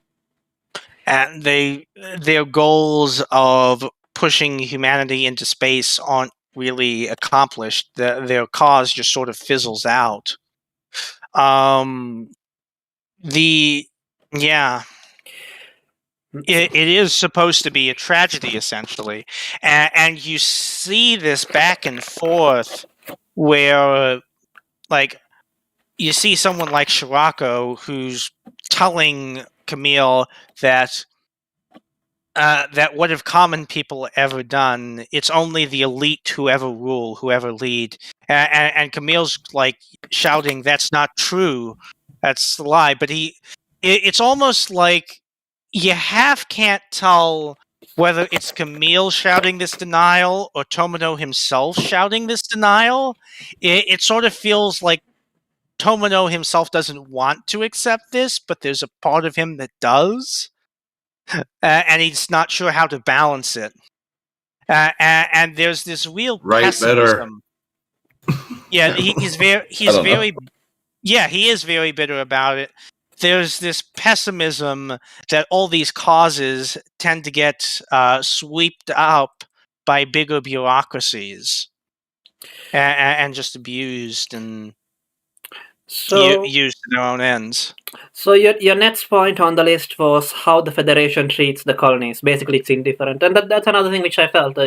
Back when I first heard the premise for Gundam, for I guess MSG Gundam, I thought that it was like, the Earth Federation is exploiting. Evil oppressors. Yeah, but so far from like what I've actually seen, it's like the Earth Federation just doesn't give a shit, and I don't. Yeah. And another thing, but so that's fine. But what I don't get is why is it that the people in space, the space noids, are so interested about whether the Earth gets polluted or not? Like shouldn't they be glad that it? I mean, if they want everybody to move to space, shouldn't they be glad that it gets so polluted that people have to move out or something? Or Either way, why do they care about what happens to the Earth? Well, one, keep in mind when this was made in the 80s, very much inspired by the 60s. Hippies, right? Hippies, yes. And so you very much have that inspiration in terms of like an idea of high-mindedness, an idea of we have to protect the Earth, that type of thing. You're correct to say that the colonies shouldn't necessarily care about what. Although, But everybody cares. Do you get it? Everyone cares about the welfare of the Earth. Except the Federation, I guess. Yeah. Uh, And there's also a bit about the fact that essentially the impression is given that while the colonies do have a fair amount of autonomy and can do their own shit, at the same time they have no say. That the Federation government just sort of does what they want, and while it doesn't always do so, it can just sort of boss the colonies around if it wants to. And there's a lot of resentment towards that. But it seems very realistic. It seems like it's kind of mirroring the UN and the current world stage with America kind of controlling. The Federation is explicitly supposed to be an outgrowth of the UN. Yeah. So I guess because I kind of get the impression that for most people, like for the Earth Federation, the colonies are so far away. Who cares? We just send people there because it's less mouths to feed. And the Titans tyrannizing the Space Noids, well, that's something like an exception, something abnormal, almost. Because if the Federation was so evil, then why didn't the people like Amuro and Bright basically just side with Zeon? I guess. I guess because they were conscripted. I guess so. I guess it's because of where they were born. I guess they could have defected, and because the other side was a dictatorship, and dictatorship bad. Yeah, I see. So and they were attacked by the other side. So once you're attacked by the other side, it kind of sours your opinion of them a bit. Oh, sure. Yeah, because I kind of got the opinion that like most of the colonists, although they didn't like the Earth Federation, they hated Zion even more. Beyond. Well, yeah. I felt it was kind of like neutral, but the Earth Federation had that like secret research base there, so it was like not. It was like Fedi space, but it was like kind of a secret Fedi area. Yeah. It is sort of, that's correct in terms of the lore of what was going on there. Yeah, the Federation is just sort of like resented more and is seen as more underhanded, whereas Zeon was seen as more self-righteous and wild and likely to do kind of horrible things because they like used a fair amount of colony drops, nukes, etc., a lot of things that led to half of the human population dying.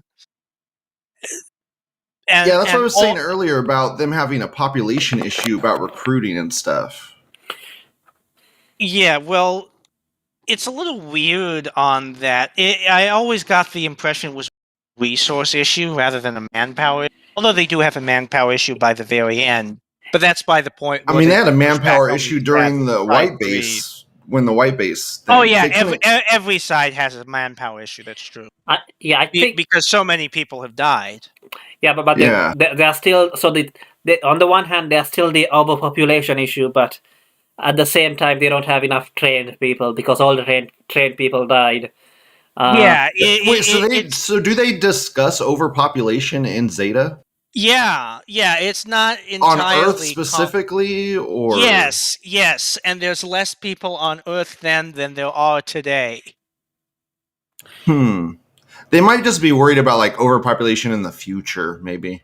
No, it's like... Current? Yeah. Maybe that's because that's what's causing the pollution? I don't effing know. Yeah, they never go into it. they never go into it in a very well capacity. It's just sort of a background measure that you're just forced to accept. But there's some stuff, like the most concrete part of it is that they show Dakar, and they show that Dakar has turned into like a complete sandscape, which a complete desert somehow. Which, if you look at the real Dakar, it's like, yeah, the real Dakar is like more like dirt and grassland. It's not a complete fucking desert. Although that might be a shock to some people who like obviously don't know much about Africa. I mean, I don't know much about Africa, but Yeah. So, Loliuho in the chat says, watching Double Zeta after Zeta was torture. I even hated the OP. No, the OP was alright. I actually hated Animation for quite some time until I slowly warmed up to it. Silent Voice I consider to be one of the top class Gundam openings. Yeah, the second opening is pretty good. The first one is just a meme opening. It's not awful or anything. Oh, it's totally a meme opening. That's the point. All right. What's the opening of Double Zeta like? Like, what does it entail? The first line is Anime Janai, which means this is not anime. This is not anime. This is not an anime. Take this to be the truth. Wow. Okay. This is real life, guys. This is real life. Presumptuous. That perfectly sets the tone for Double Zeta. That is exactly the wacky tone Double Zeta opens with. I mean, it's quite presumptuous. Yeah, I mean, I think we will talk about Double Zeta at one point, but it's not that comedic. I mean, there's still stuff like character deaths and stuff like that. I mean, it's not like a total farce, like a parody or something of Gundam. Maybe you disagree. I don't know, but we could talk about it sometime later. Yeah, so, sure. So the next point is about the cozy feeling on the ship. Everyone looking out for each other. I mean, I think you do sort of get this in a lot of anime, which is like in a ship. I also kind of felt that with the Yamato remake, the space battleship Yamato remake. Yeah, definitely felt it there. Maybe Harlock a little bit. Yeah. I mean, but what I don't know it. I'm just talking from my own experience, but speaking personally, I can just throw on a episode of Zeta Gundam at almost any point, and it almost puts my mind at ease at times, especially the way. Of course, it would. I love it. Continue. well, just the interactions, I don't know, feel so natural, and like everyone's giving like proper space to one another, and everyone has like the proper maturity to themselves and is able to look over the immaturity in each other in the proper manner, and I don't know, it just. It just feels very nice overall. Yeah. You would like to be there, I guess. Like, I don't know, like working along with Astonage or something. Yeah, it feels like, if you're going to fight for a cause, admittedly, this isn't like the best cause ever to fight for, but sorry. But yeah, it doesn't feel like it would be the worst place to work or anything like that. No, not at all. I see. Yeah, just feels like, I don't know, I guess you could say a well-run business or something like that, you might say.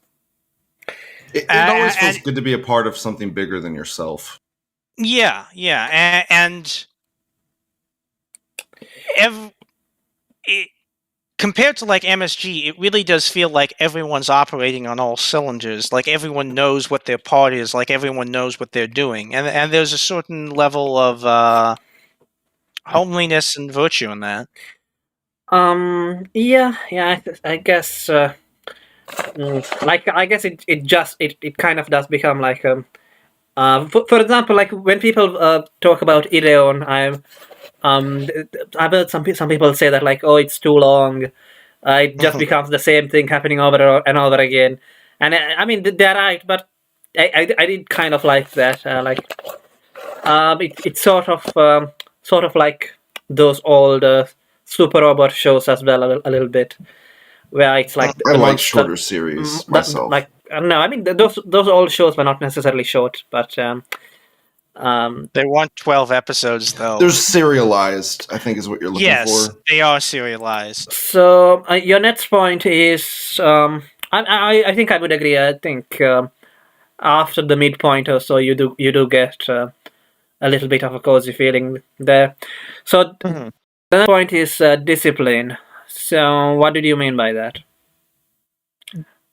Discipline seems to be like an overriding theme as well. I mean, I've sort of already talked about this, but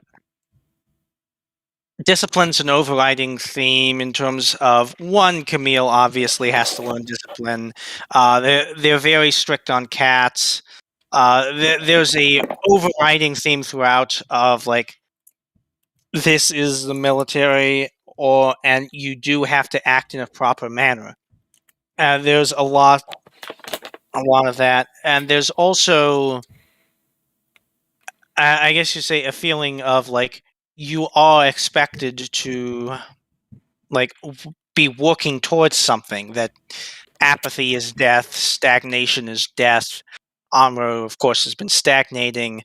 When Amuro tries to make excuses to Frau about how could I do something that's so dangerous, Frau just flat out tells him, Amuro, remember that you're not going to accomplish anything by pretending to be a child. Then Amuro just sort of walks away a little sullen. Speaking of Amuro, I think one of the things which he said was that he felt. It doesn't just come up with him, but with other characters as well. Something about feeling the gravity of the earth or something. But I think with in Amuro's case, it's more specifically about he thinks that he will see Lala or something if he leaves. Yes, they specifically talk about that in an elevator conversation with Char, and it's actually an interesting point of difference and weirdness between this and Char's counterattack. In this, there's actually a lot of regret there on both sides, but it's actually more Amuro that has an issue with it. He's terrified of seeing Lala again, seemingly, and he puts it as terrified as that feeling of weightlessness, and also just, I guess you'd say, terrified of a memory of that time or of his own actions. Whereas it's Shaw who talks to him quite openly about the manner and doesn't seem to hold any particular grudge against Amuro over it anymore. And for him, Shaw very much does treat it like it's sort of water over the bridge, and there's no point in worrying about it. That they both had their reasons, which is strange because in Shaw's counterattack, he's literally raging at Amuro about, you took Lala away from me. Lala was a woman that could have been a mother to me. Okay. So, I guess kind of related to Amuro. Amuro gets a new love interest, I guess, who is an all type or something.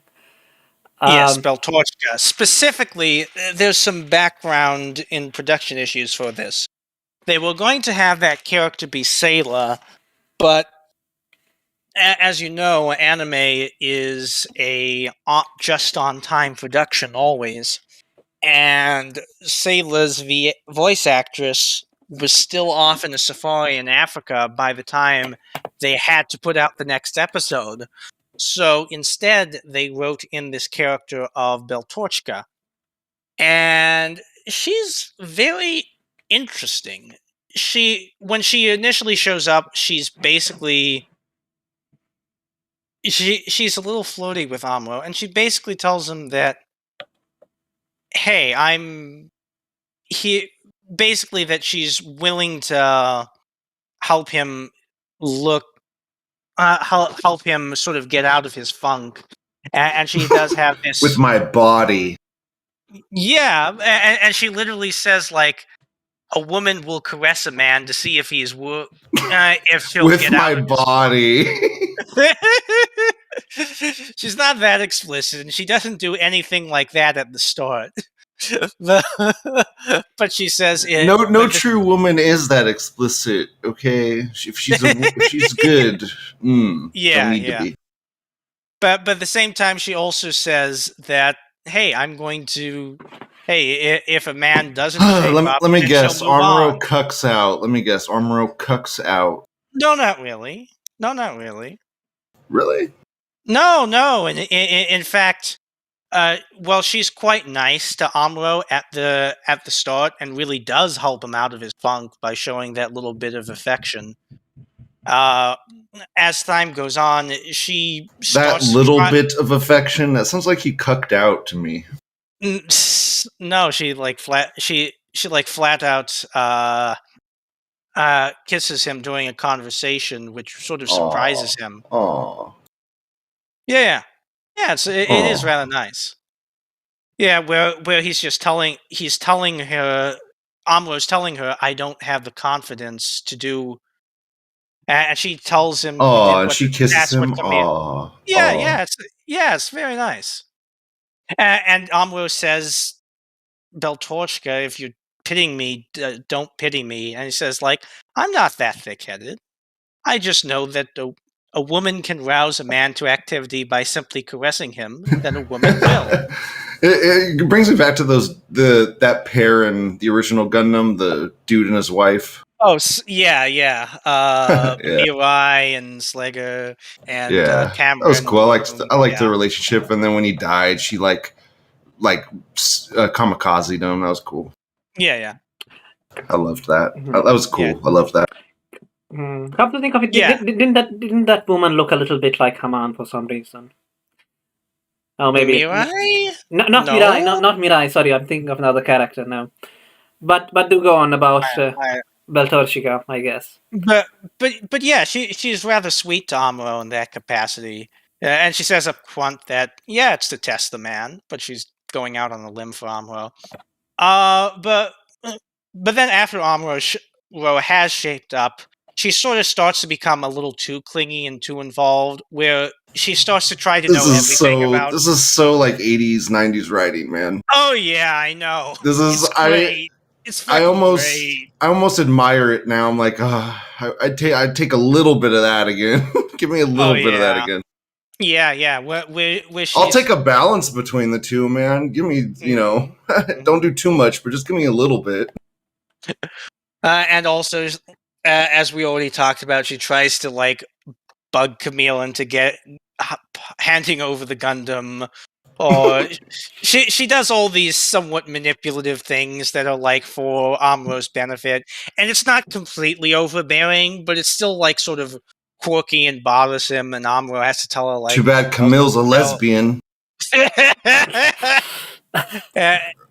And Bill Torch and Amuro has to say like, Bill Torch, back off a little. And at one point later on, they do put on like she says explicitly like she's an old type, sort of like the idea that she doesn't have the broad-mindedness of some of the other characters, but she's still very much the fact that she can admit that she is, doesn't that kind of contradict that statement? Yeah, somewhat. She knows she's an old type, new type. What? Yeah. No, you incorrect, Lou. She is sort of like in that middle ground where she has her limitations, but she realizes them, and she is trying to work towards the new towards the new future and whatnot and all that. What does she want? Like, what is her goal? She just shows up as being like an AU contractor. She does believe in all the same stuff about new type, future, yada yada. Again, this is like the only right position in the show. So she too wants the new type future. Yes. Interesting. So, do we get to see anything from Layla? Sorry, from Sela ever again? Or You saw her show up in Double Zeta for like an episode. That is literally her only appearance ever again. oof. One episode. Oof. Yeah. Oof. Another Yeah. It really kind of sucks, to be honest, because she was a major character in the original Gundam, and more than any of the other shows, she was just forgotten about. She didn't even show up in Unicorn, although to be fair, by that point her voice actress had died. Dude, I'm gonna watch Unicorn, and there's gonna be like all these awesome cameos and stuff, and I'm gonna be like, "Who are these people?" I'm not even gonna know what's going on. The cameos are almost all Mobile Suit Gundam guys, because all the characters in Mobile Suit Zeta Gundam that could have gotten cameos all went insane or died. Great. I probably would have liked Zeta a lot if I watched it. Actually, probably way more than the original Gundam. You probably would, yeah. I mean, all the stuff you guys have been saying has been really cool and interesting, and like the crazy, the I don't know, the cyber new types. Mm-hmm. Which actually, from what I understand, they is a term that was created after the fact. They don't really call them cyber new types in this show. They say artificial new types. Yeah, that's what I was thinking they were, anyways. You know, like artificial new types. Yeah, that's what they are. Yeah. I mean, but they don't really say specifically how they make them. I mean, it's test tube babies. They show what the episode where 4 dies. They show what's involved with it in terms of like a lot of like brain shock therapy type shit, and also the idea of like they take orphans. Wow, so they take children and they fuck with them. Yes, dude, that's way cooler. That's way cooler. Yeah, it's fucking evil.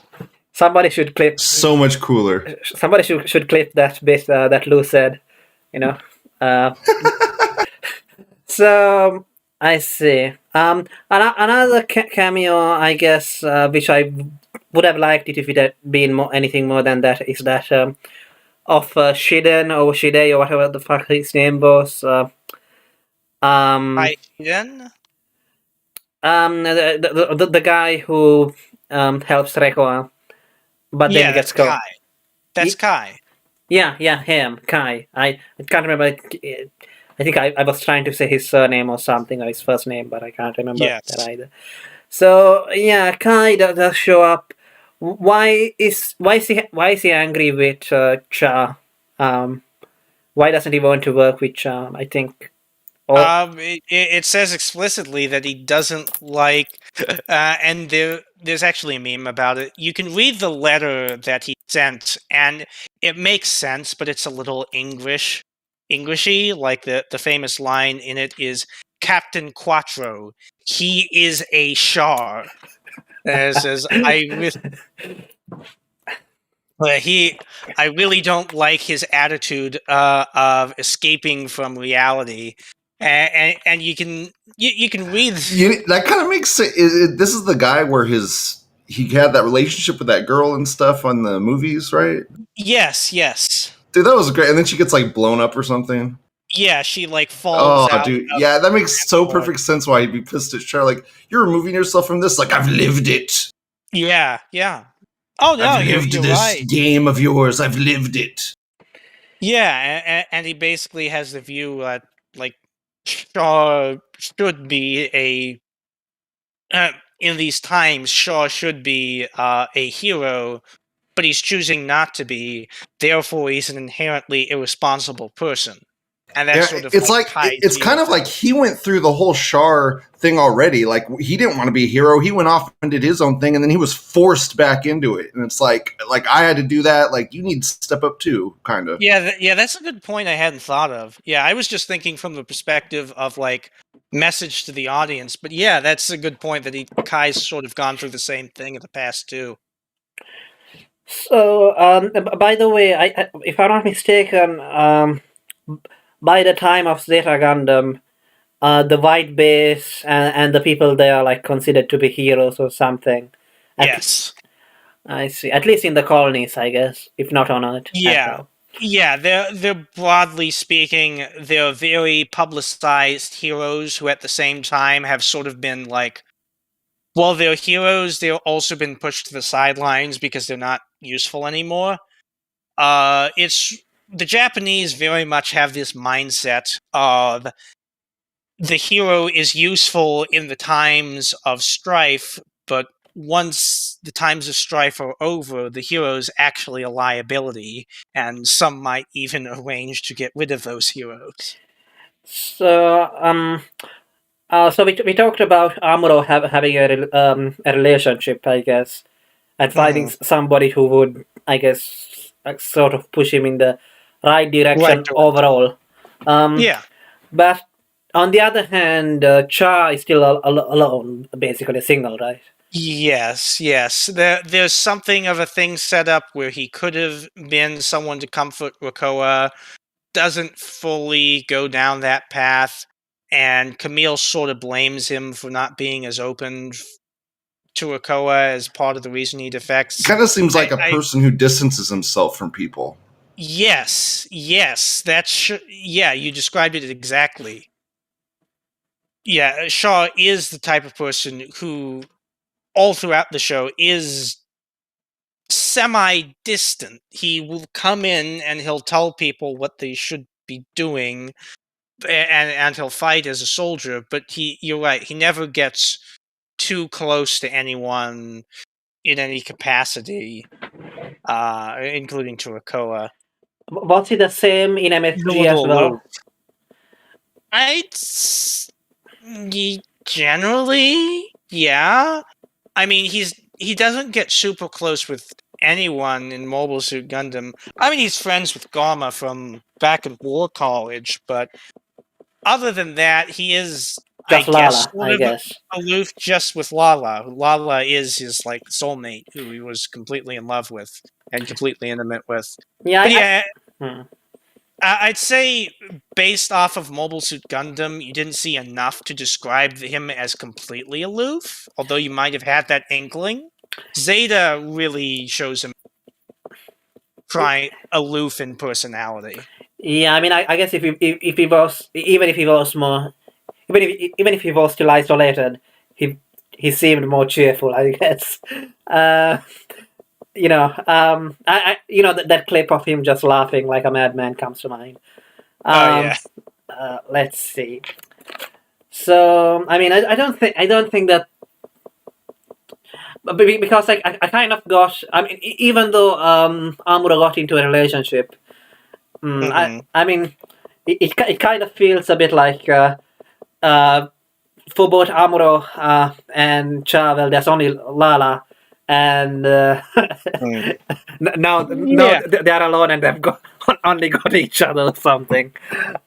Yeah. No, definitely. Neither of them truly got over Lala. And for them, it is like this constant bearing on their personalities, on their memories. I think I vaguely remember that Cha had a woman in Cha's counterattack, or maybe I'm mistaken. Yes, Nanai. Yes, but even then, you can tell that he's Nanai. Well, he likes her. Is at the same time a little bit squeeze of the monthly, like Shaw. Maybe like a replacement for his past. You know, like. He likes her because he wants her to be what the other one was, but it's not quite there. Yes, exactly. Another thing which I came across about Beltorchika is that there's a novel and manga series based on the novels called Beltorchika's Children or something, which that's a novel which also now has a manga adaptation, which is just an alternate telling of Showa's Counterattack. why is it called Beltorchika's Children? Do you have any idea? Or because Beltorchka is the love interest, and because Amuro's unborn child Amuro's unborn new type child plays a role in the plot. Tongue twister. I see, but I mean, wasn't that child born, or rather, made, I guess, on Earth rather than in space? So would it still be new type? Maybe in space. Yeah. I don't know. It's not clear. Gundam X, which is like you guys said that people can evolve into new types by going into space. Well, that's the general idea, but it's so he doesn't even matter if it's born on Earth. Yeah, it's possible. Like Gundam X explicitly. Well, actually, I don't know where they conceived. Where they ended up conceiving Amuro's child. Yeah, exactly. Maybe they banged in space. It's possible it was in space. Yeah. But while we're on the topic, I am going to point out the alternate universe show Gundam X, which has its own spin view on new types, and that explicitly has new types that are born on Earth, including new type dolphins.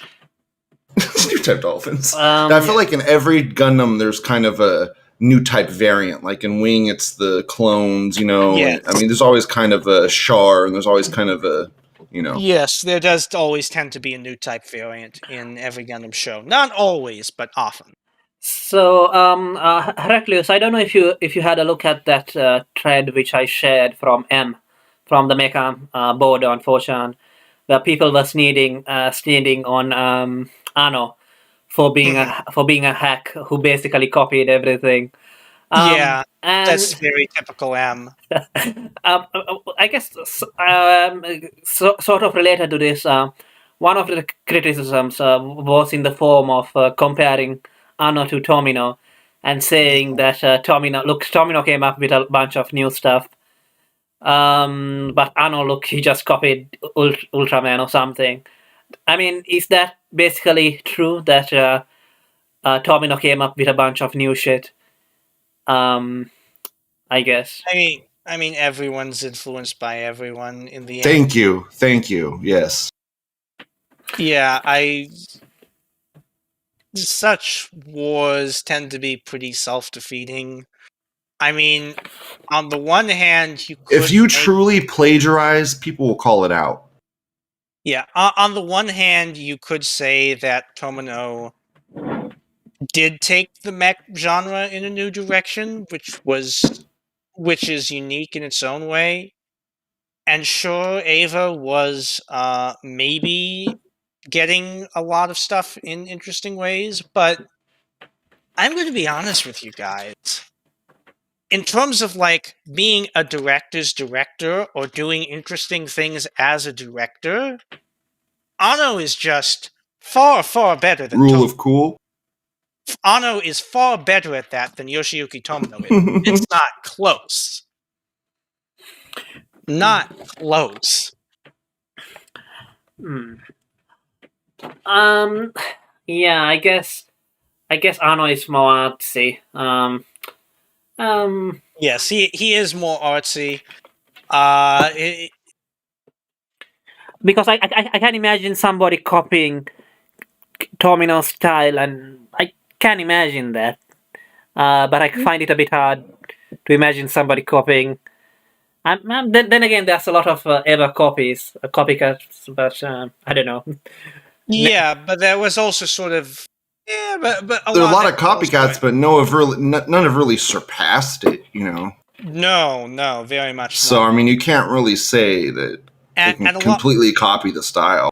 And a lot of it was also them just going with the general existentialist trend that Eva started and running with it and running with those sorts of themes and whatnot, which I really enjoyed. I'm kind of sad that those themes have died away.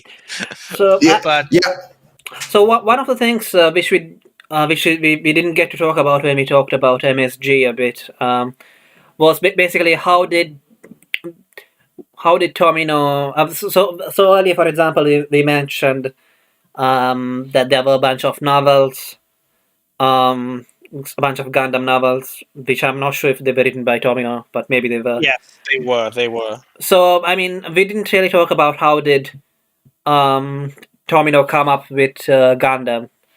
I've heard snobs say that basically there's no point in watching anything which Tomino worked on before. And when you say snob, you're talking about the Anime Snob YouTube channel, correct?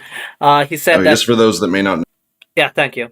So that there may not be any point in watching anything done by Tomino before Gundam, because basically he did the same things, just better. I haven't watched his earlier stuff, so I couldn't say. That honestly sounds very presumptuous, but at the same time, I will admit Tomino is the type of director who's very rough around the edges. He's a type of person who always has a vision for what he's doing, but he can sometimes stumble at like completely basic things, and that can completely fuck his shows. You see this even a little in Zeta, where some of the stuff where like revealing the true motivations of the Titans is like only revealed in like a couple scenes. He's the type of guy who very much expects you to just hint at something, and then you just expect it to like get that hint. Sometimes, not always. Sometimes he can be a little bit more purposeful or sometimes even obvious. But yeah, his shows always have a rough around the edges feel. Even Zeta to an extent. I see. Well, by the way, Gundam didn't come out as a manga or something before it came out. No, it was just an original anime. It was an original anime. He later, afterwards, wrote a novel which was sort of like everything he wanted to do with Gundam. And people refer to that in terms of like as an author's word of some of the things that might have been intended. Like there's a scene in that one where Degwen Zabi meets with Sayla, and he apologizes to her and gets down on his knees, apologizing for assassinating her father. That's nice. That's cool. Yeah. There's also Amuro dies in that one. He also has an explicit relationship with Sayla, and one of the weirder tidbits is Sayla gives Amuro a locket of her pubic hair. Okay, that is so Japanese. I guess anime characters back in the 80s had pubic hair. Let's move on. That's interesting, man. Yeah, it's interesting. So yeah, I mean, I also remember you shared Hercules. You shared an interview or something by Tomino where he was talking about how one of Char's love interests had to have a puffy, Yeah, that's from a. I posted it again. That's apparently from like this fan published doujin where it was him and a whole bunch of directors talking about Shaw's counterattack and other stuff in '93. None of his other discussions or interviews does he talk quite like that. Like his more modern interviews are. So what was his artistic direction? Like more camel toe. Was that his artistic direction? Not quite, but sort of. That's funny. I think he tried to make like a philosophical point or something. I believe it. I believe it, man. The Japanese, man. I believe it. something about it otherwise being lonely or something. I don't know. Oh my gosh, I can only imagine. So okay, let's have a look at your quote. I think this is what you're thinking of. Sometimes, quote, sometimes men want to cling to women. I thought, Nanai is probably the kind of woman Shaw would like to cling to. More than anything, I created Nanai as a character that Shaw wouldn't look silly holding on to. When thinking about what kind of character that when thinking about what kind of woman that is, I get in touch with my inner masturbatory rhythm. I ask myself, what kind of woman would make Shaw's dick feel good?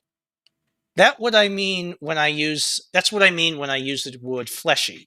She's a woman painted on a cell, but here, points to the crotch, she has volume.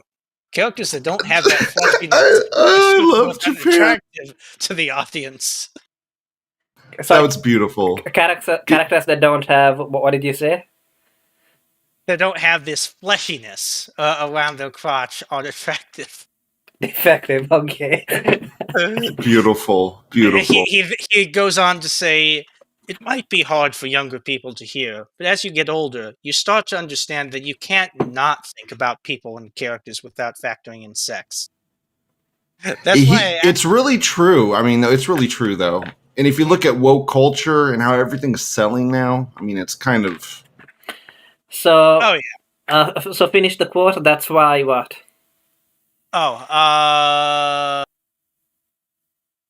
That's why I absolutely had to give some thought to the state of Nanai's pussy. Okay. I'm sorry, I kept interrupting. That's great. Especially while writing the story and drawing the storyboards. I don't want her pussy to be all sad and tired out. If it is, Shaw will seem pathetic for sticking it in her, and she'll seem like a dull woman. Wow, this guy thought it out. Holy shit. Like, some have claimed that these quotes are hoaxes, but since I managed to track it back to what it originally comes from, I'm pretty sure it's authentic. Dude, I believe they would say this kind of stuff, man. They do that kind. I mean, he's taking it so seriously. So. Yeah. Okay. So now that we have talked about Nanai's pussy, let's get back to Zeta Gundam. That's great. Okay, so Cha, the enjoyer of violence versus Amuro, the reluctant soldier. I think we all get that Amuro is a reluctant soldier, but how about Cha enjoying the violence? He didn't seem happy. Well, that's one of those things, like, and I don't think it's set up that well, even though they're trying to set it up. There's multiple points where characters will say, Shaw is enjoying this, Shaw enjoys violence. Bill Torchka really likes to say that about Shaw. Camille says that to himself in the middle of a battle where supposedly Shaw is being like too into the fighting, even though it comes across like he's just being professional. Because I haven't seen any of Zeta, when I watched regular Gundam and Char basically sent that one dude to his doom or whatever, and he was kind of laughing maniacally, I got the feeling that it was more of a defense mechanism, but you go on. Yeah, I'd say so. He did generally consider Garma his friend. Yeah, that's honestly not a bad interpretation of it. So that's me with no knowledge of Zeta. So go on with your Zeta interpretation. But yeah, it's one of those things which I think is done rather sloppily in the show. Is they are trying to set up that Shaw enjoys fighting and gets pulled into the fighting, but I don't. There's no scene where he really acts. Well, okay, there might have been some minor scenes here and there, but for the most part... Like what? I don't even explicitly remember, but I have this inkling that there might have been something, but it was really minor, and it would be rounding around a corner, and it would be something that wouldn't even be considered out of place to most people. they never really hit home the idea. There's never like a defining moment where Shaw puts himself in danger because he's lost himself in the heat of battle or anything like that. Mostly it's just characters asserting. He seems most composed in battle to me. Yes, he is. He is. That's like his home. It is. I guess you could say that's part of the reason why they say he enjoys battle. But yeah, one of those things that's like, and of course that's the difference. There is Amuro, of course, who like he feels when he's first getting reintroduced. He there's a lot of existential angst about rejoining the battlefield. He's literally shivering in fear before he's about to sortie again for the first time. Fucking pussy. I mean, I get it. I'm a bit facetious there because in real life, yeah, you're going into battle. Yeah, of course you're going to be scared. We know that you're joking. Yeah. But I also didn't feel like it was fair when some characters said that like you just like war. I mean, I guess you can make the point that Cha like didn't have a life outside war, but I don't know, like and I guess when he had the option to be just a commander or something rather than actually going out in the mobile suit and fighting, he would rather fight in the mobile suit. Yeah. Yeah, even once he becomes the explicit leader of the AU, he still goes out in this mobile suit and fights in every battle, which is again that's Star Trek logic. Yeah. But it doesn't seem to be normal in that universe for the like commander guy to go out in the mech. Very much not. No. Yeah, so it's Star Trek logic, but okay, that's not true. That's not true. Haman goes out in a mobile suit and fights. So does Shirako. Yeah, but it's more like a rare event, not like every single battle. Well, yeah. I think. By the way, I think the reason why Bright never quite becomes like he always seems like a supporting character is because he's not a pilot, I guess. I guess. Yeah. I think he would have a larger role if he had been a pilot in the story. Let's move on. So yeah, as for Amuro being a reluctant soldier, I mean that's pretty clear. And I think we've already talked about how he goes from being reluctant to, but he never leaves the Earth, right? He does get back into a mobile suit and fight for Carabao, and I don't get what the difference between Carabao, whatever, and the AUG is. What is it? Carabao is just like another organization sort of fighting for the same thing. They're not quite an Earth branch, but almost like an Earth branch. They're basically like a parallel organization, really. Because the implication seems to be, again, they rough around the edges. There seems to be a lot of implication that the Federation is failing hard in a lot of capacities in terms of effective governance, but it never go even on Earth. But it mostly just focuses on the global warming stuff, and it doesn't go too far beyond that. So that's basically the reason Carabao exists. And Carabao only exists on Earth, right? It doesn't exist in space. Yes. The AUG exists in space. I see. Carabao exists on Earth. And the AUG or whatever is based on the moon, I think, right? Their capital or something is Granada or something. Yes, Granada, yes. Let's move on. So the next point you have made here, Shah, his own maturity and empathy compared to MSG. Yeah, we've already covered this a little. We're not going to have time to go through all these. But, yeah, Shaw is generally more mature. Like, just... He doesn't hold a grudge against Amuro.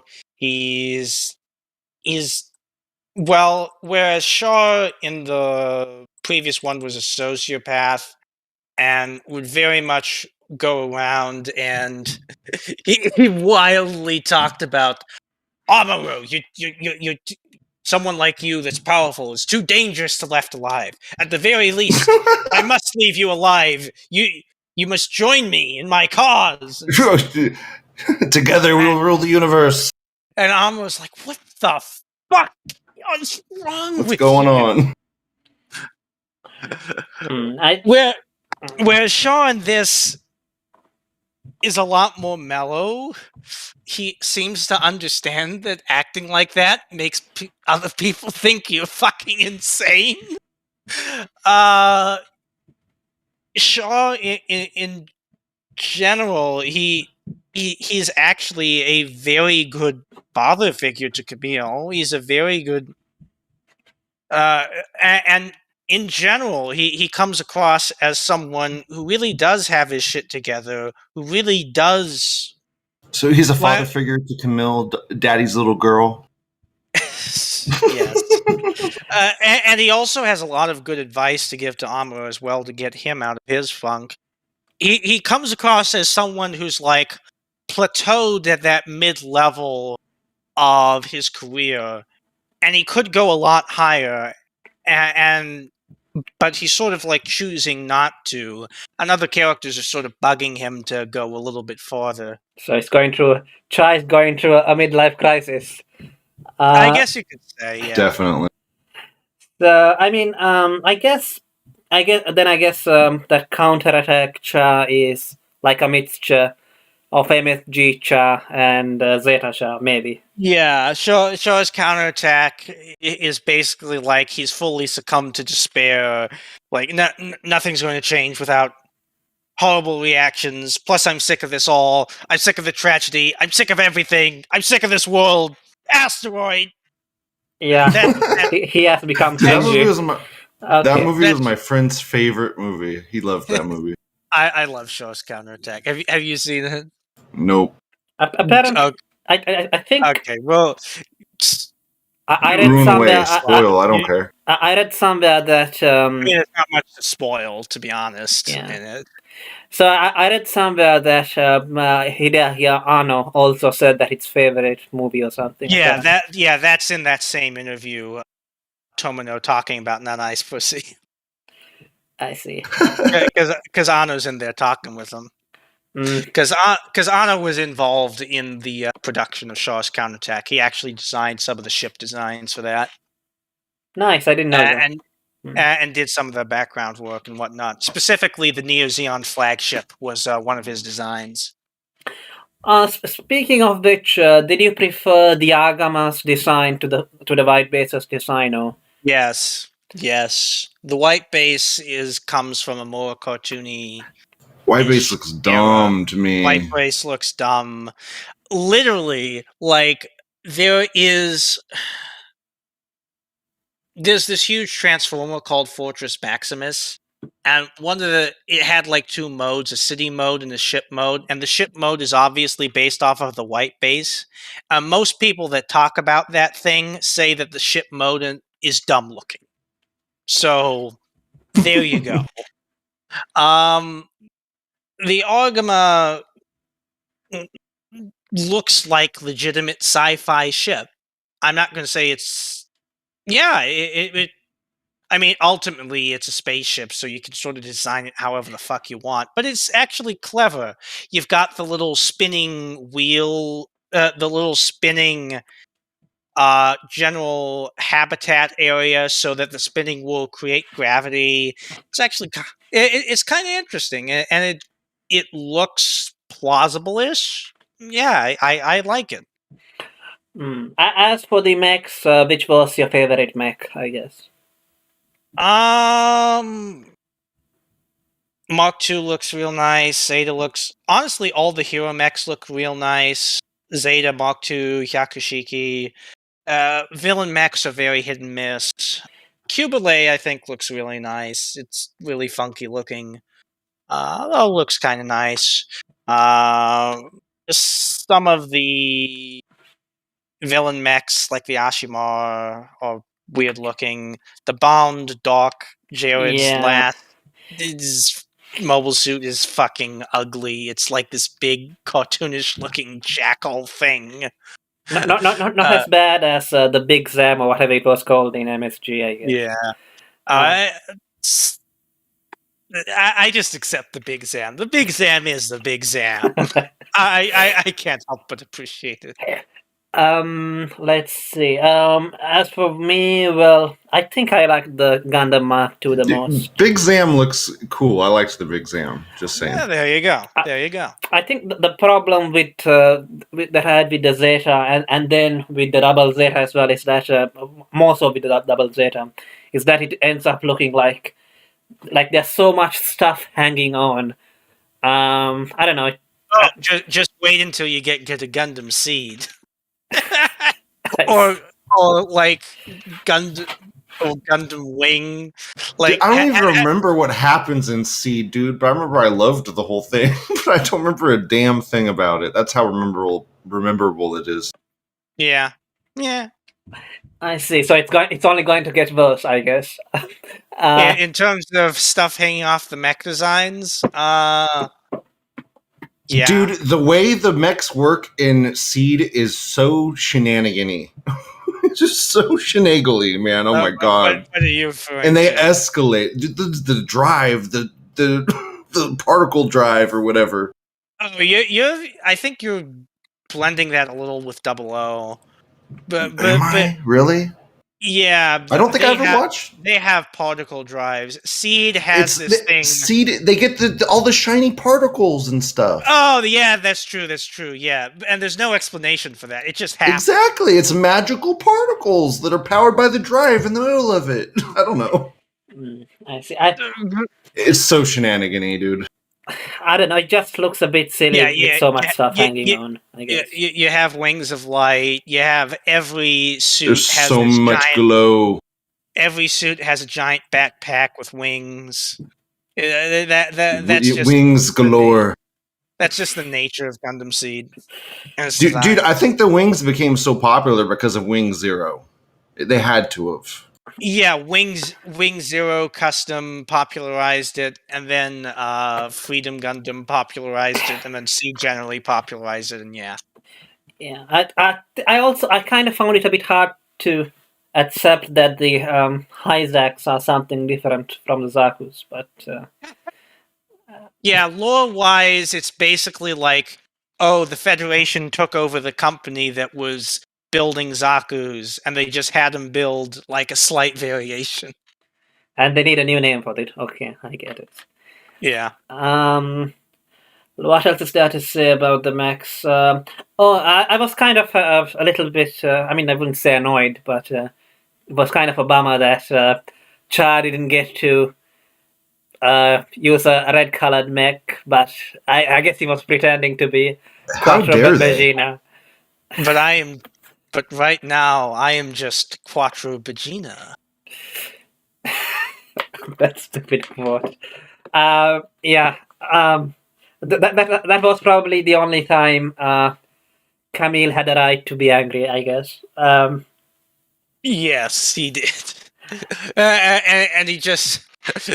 Lou, for reference, when that happens, Camille says, "I've heard enough.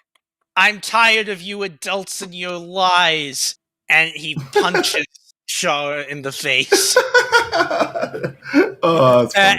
And then there's this thing where the frame like goes. There's like this red and blue colors in the background as Shaw like falls slow-mo, and like these little tears come out from Shaw's eyes, and he goes like, and Shaw goes, "So this is what it means to be young." Wow. So I guess kind of related to that, the next point is Cha a good father figure towards Camille? Yes. Yeah. Yes. So the next point is Cha setting up the legend of Bright and the White Base. So as I went over, the White Base. He's the one who talks up Bright. He's the one who, when Hayato wonders if Kai could do something. He said like, "No, come on, Kai's a white base member." His direct quote is like something like, I've heard it said that those who are closer to someone underrate their abilities. I guess it's true." Hmm. Uh, So yeah, I guess you're right. Yeah. yeah. I also would think that Char wants to kind of upplay the white base a bit because he was defeated by the white base, you know? Oh, sure. You know, Yeah. so it's like, you know, they beat me. They're fucking amazing, you know? Oh, yeah. Yeah, exactly. I want to mess with those guys. Yeah, and there's also something of a feeling of like, hey, like the camaraderie of rivalship on the battlefield, where Yeah, that of course, yes. That's big in Japanese culture as well. Where we're sort of like by facing another in combat, you understand them better. Yeah, definitely. You almost have a bond with that person. Yes. Mm-hmm. And then there's the new type shit. So yes, the next point you are making is political philosophy, Ayug versus Titans versus Neo, Zeon versus Shiroko, aka gradualism versus progressive despotic leadership, plus cutthroat careerism from the Titans. So I guess the Titans they are just self-centered or something. So they don't really have an ideology, right? no, they do. Which is like again the show not setting things up the best. What Shirako says in like episode 24, where he says like, Jamatov wants to move everyone off of Earth into space, and it's like, and Shirako is telling the truth there, and the only way you can like infer that he's not lying there is because a later scene where they're talking with Haman, and Jamatov more or less talks about doing that. Thing is, I guess Shirako and Haman view Jamatov's resolve there as being like not what it should be. They view him as being something of an old type, even if he has the right ideas. Which is why they betray him and kill him. Both of them try to kill him. And then you have... the lowest pit of hell is reserved for betrayers. It is. So I guess so you are saying so. What's the difference? I guess so. So Neo Zeon also believes in basically moving humanity to space, but they want to bring back the Zabi family, supposedly. Yeah. Then supposedly, maybe. Yeah, I mean, double Zeta I guess a bit confusing. So Shiroko, but we are only talking about Zeta. Shiroko, and do you see any difference? So the difference between Shiroko and the Titans is that the Titans are not being harsh enough. Is that? No. In fact, Shiroko actually thinks the Titans are too harsh in a lot of capacities. Not that Shiroko isn't willing to go the extra mile. Like, there's one operation that he sets up where Sarah plants a bomb in one section of the city, and they hope to have it go off and blow up the Agama with it. But Shirako doesn't like the constant gassings, the constant dropping colonies. Shirako just thinks it's fucking too much, that it alienates people, that it's just not useful. And he's more like a moderate Machiavellian, whereas the Titans are a lot more extreme in that capacity. You could, and sometimes I do, almost find yourself rooting for Shirako, because he is the type of guy who says, I want principled leadership to lead us into the future. There's got to be like a central leader pushing things to there. Camille, Shaw, the rest of them, they are arguing that this is going to naturally happen on its own, that humanity's own growth will lead to this. Yet Tomino himself seems to be sort of ambivalent on this idea. Like, is this really going to happen? And I mentioned that this sort of almost parallels, in a way, the modern libertarian movement, its rise and fall, where there were a certain amount of people who thought, well, this sort of stuff will sort itself out and people will move towards like being freer, especially with the internet and whatnot, that the internet was going to naturally free people. And that seemed to be the case for a while, but ultimately, it's funny. It was. There was a golden age of the internet. Now it seems like they've corrupted that as much as anything else. Oh yes, exactly. And basically, it sort of defeated that idea, I think, at this point, which is what is being espoused by Camille and Shaw somewhat half-heartedly, and today is espoused by almost no one except the gullible, that things will work themselves out on their own, and that people will naturally move towards the more moral and more free position. And I feel like in this day and age, almost no one, regardless of their political spectrum, believes in that anymore.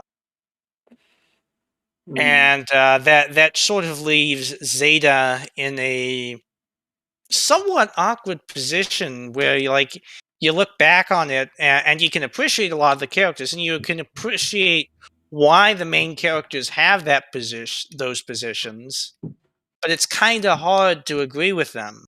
You kind of end up thinking, well, the villains are right in a way. So I just had a look at the recording channel where you posted a picture of that Gundam model with giant wings. That looks ridiculous. Would it shock you to know that is one of the most popular Gundam designs of all time? Are you talking about the one with the wings? Yeah, the Wing Zero custom. Yeah. That's Wings, dude. That is Gundam Wing, dude. You're gonna have oh man, it's gonna be great. I don't know. I mean, I can't wait. I can't wait till we watch that. Is this even real Robo anymore? Dude, it's magnificent. Okay, the Zero system is unique. Okay, it's special. I see. So okay. Yeah, I guess. Gradualism. Okay, so the question that you also posed the question there, which is, does a philosophy of gradualism seem out of place in the post-libertarian moment, which is what I went into. Yeah, I think the problem with not doing anything is that you're always going to get another Xeon, another Titans, somebody else is going to do something while you're doing nothing. Yeah, if you don't conspire to do something, others will, and that was actually somewhat. If we're going to get into socialist history, that was actually somewhat the discrepancy between Lenin and some of the other socialists, where socialists would say that, hey, this stuff will work itself out eventually, will lead towards this, whereas Lenin would go, no, nothing is clearly happening on its own. There is no motherland without you. There is no future without you. And that was very much like Lenin's position. And of course, as a result of that, Lenin succeeded, where basically every other more European socialist movement that didn't take his Leninist Vanguard Party philosophy, they failed. But I guess those people who did not take him seriously, they could turn around and say, "Oh look, yeah, I mean it might have worked then, but then the Soviet Union is no more. Whereas our gradualist policies, on the other hand, worked, and the rest is more or less." Really? Did they? I mean, they didn't get real communism or something, but they said No. Yeah, but that's the thing. The whole point of the theory was that you were going to get to real communism, like the stateless, classless society, and you were going to get to that through socialism. The state owning, or rather, the people having a common ownership of the means of production, usually via the state. I mean, so basically, what came closer there? I guess if you don't do if you don't do anything radical like Lenin, you're just going to end up basically with another version of the Federation, which Yes. wins by default. If you don't do Yes. anything, I see. Exactly. Okay, so the next point is Amuro's midlife crisis. Yeah, we talked about that thoroughly already. Yeah, do Amuro and Cha feel like friends at the end of this show? I guess they kind of felt like friends. After the speech when they were talking together while drinking a bit, and I guess they sort of look like friends there. I don't know. What do you think? Yeah, I think they're just I think they understand one another fairly well. There's certainly a certain level of reticence between the two, where there's a certain level of base distrust there, but at the same time, I think there's a lot of mutual understanding there between the two. Because they are the only ones who have Lala in common, I guess. Something. Yeah, something like that. Along with like having fought one another in battle, having and at this point they both have the same goals. They're sort of like it sort of feels like in the couple scenes that have them together, that on a few pressing issues that are important to them, they're the only ones who, each other are the only people they can talk to about those issues. I don't know. That's just me. I think I don't know. Like from what I get from the butthurt about Char's counterattack, I kind of get that a lot of people wanted them to be friends, or rather want them to be friends. Yes, they did. So, but I don't know what. I mean, what I guess. I mean, probably a lot of people must have asked Tomino about this. But I think we can talk about it when we talk about Char's counterattack. Yeah. I'll just skip ahead to the end here. Quote, is Camille right to say that Haman and Shirako don't deserve to live, even if someone like Haman is clearly capable of mutual understanding? So this is like that meme that you posted, like one moment Camille is saying that we should get along with each other or something, and the next, they should die. Yeah, and that was literally the same scene with Haman. 1 minute to the next, admittedly after Haman had like tried to kill two of his friends, though. So that's extenuating circumstances. Hmm. Who don't deserve to live. I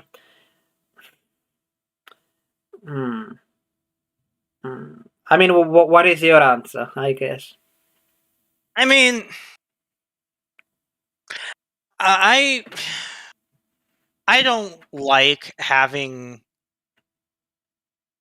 that level of judgment, shall we say, almost. In terms of like, do you deserve to live? You don't deserve to live. That type of stuff.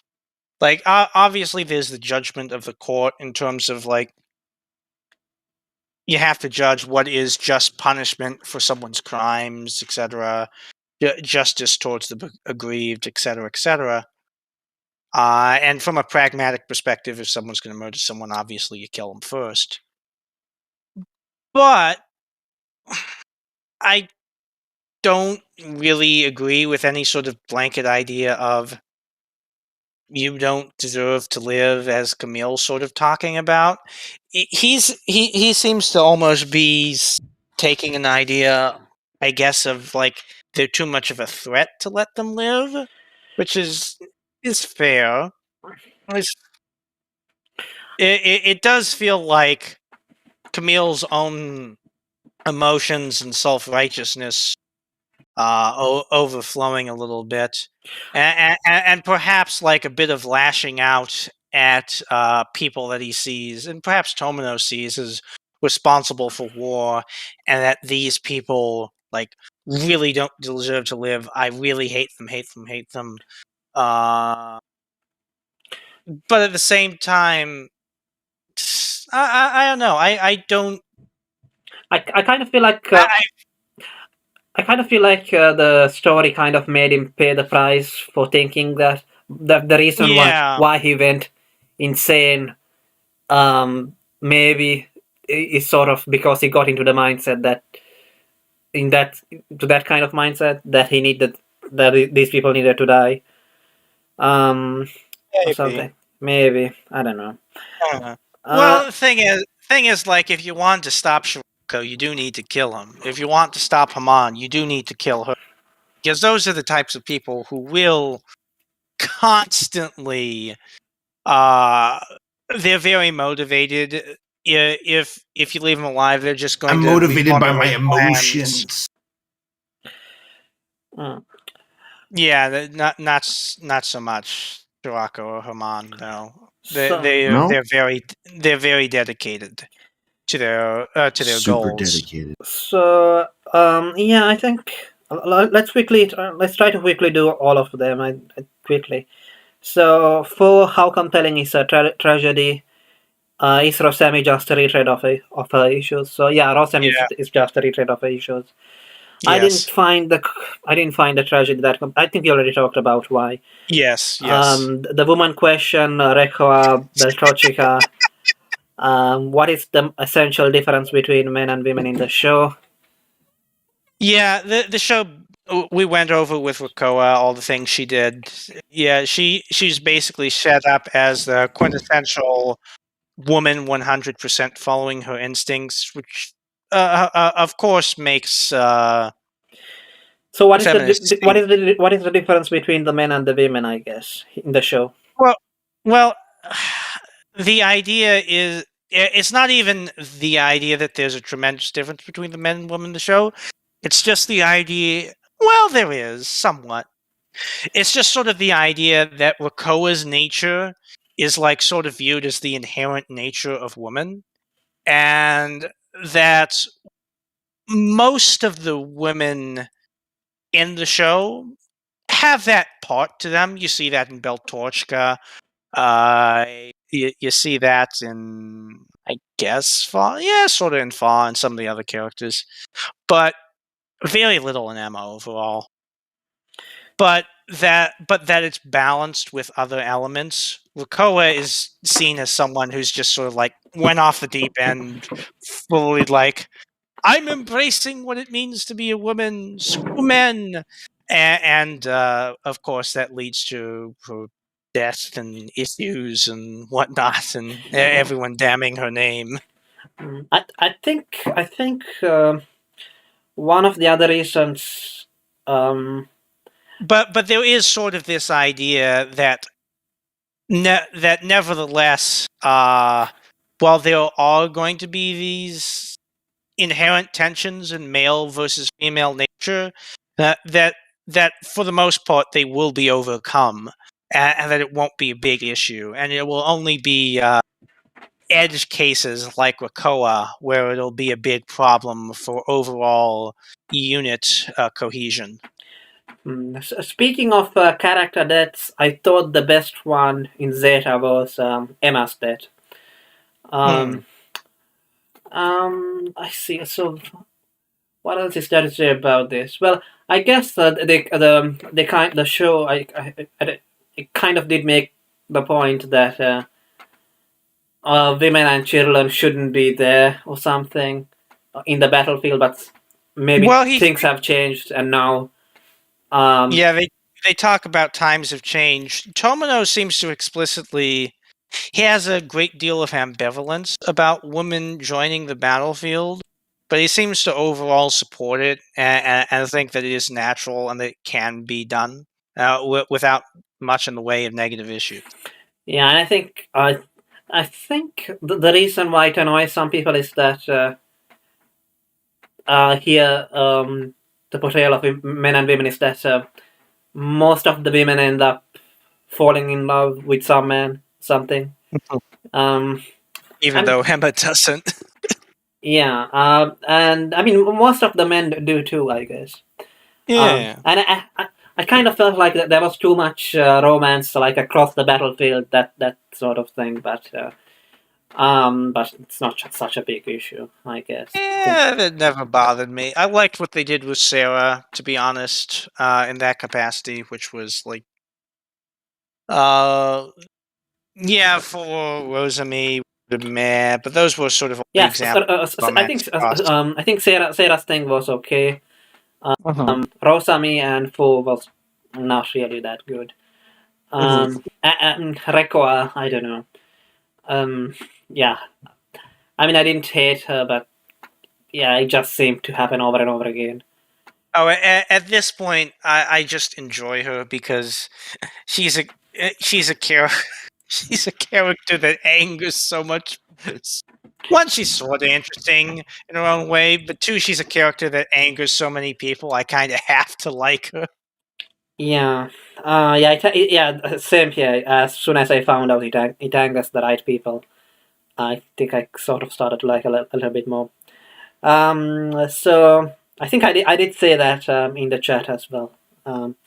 So okay, that was how is romance portrayed in this show? I don't know. I kind of felt like the characters fell in love a little bit suddenly. Yeah, sometimes there is very much sort of that game theory-ish feel, where you have like, I mean, Torchka literally tells Amuro, "Hey, a woman caresses a man to see if he's worthy, and not, he'll move on. But if so, she'll stay." There's also a line I already mentioned recently where Sarah's talking to Katz, and Katz is telling Sarah, I want to see you," and Katz goes, "Don't say that. Even if you feel that, it's unmanly to say that, and it makes me not want you." Yeah, I mean, So there, I guess. Yeah, I mean, I guess it's the romance is all right, really, but it's and maybe yeah, yeah. and maybe like it's a good thing that a lot of time wasn't wasted on it because No. You gotta look at it through the lens of the times as well. You know, what do you mean? like it was back in the 80s and the 90s, you know, where they were promoting it was really right wing, and now stuff's really left wing. So No, I mean, it was relatively left wing there, but yeah, I sort of get what you mean in terms of like there was more cultural heritage. yeah, and plus in Japan, women are really they're sub to the man. Well, no, but by then you already had the career women starting to really become a thing, and these days it's I guess, but I don't think the career woman is even. I mean, there you get them rarely in Japan and stuff, but it's not. I think there's still that stigma. No, I don't. I mean, we're outsiders looking in, so we can't really say for great. I get it, but I mean, you could look at I get it, okay, but you could look at like just in anime, the inferences of like I mean, there's so many instances of just like where women can't do what men can do. They can't, and I mean, and I'm not just talking physically. I'm talking, just anything. I get the opposite inference, at least in the modern day, where it's sort of like. Well, I'm in the modern day. I was talking about the 80s and 90s. So, yeah, there was some of that inference then. Yeah, sure. So I guess getting back to Gundam and the romance, I kind of felt like it was a bit better in MSG. Because it wasn't such a big deal except for Lala, and even then it was just a one-off. like we didn't really need to see the romance between, say, a lot of romance between Mirai and Bright, but there was enough. We got it. I don't know. There was too much, like, I don't know, Camille, like just breaking into like the headquarters of of the Titans and rescuing rescuing Foe, but then she doesn't want to come. I don't know. I just didn't like that. Yeah, that was mean. Jared as a rival. How did you like that? Yeah, Jared. Yeah, yeah, go on. My impression is you didn't like him that much. I don't know. Like, I think you in the chat, Heraclius said several times that you thought that Jared was basically like Camille. Yeah, he is almost Camille coming from a different mindset. I mean, not entirely, because Camille's a little bit more empathetic, whereas Jared is more sort of like more self-interested and more self-critical. But they're similar, and they sort of have that petulant mindset, you might say. Yeah, and I guess another thing which they have in common is that they keep on killing each other's women. Yes. Let's see, what else do they have in common? Yeah, Jared is almost like Jared is the secondary protagonist in this show.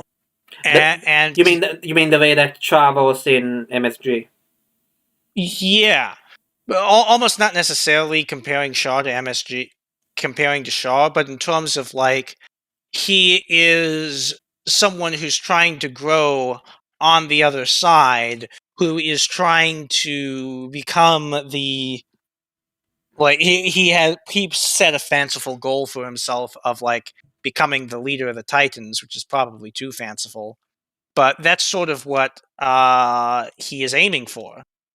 And Jared is trying, and yeah, his own personal growth mirrors what Camille's personal growth.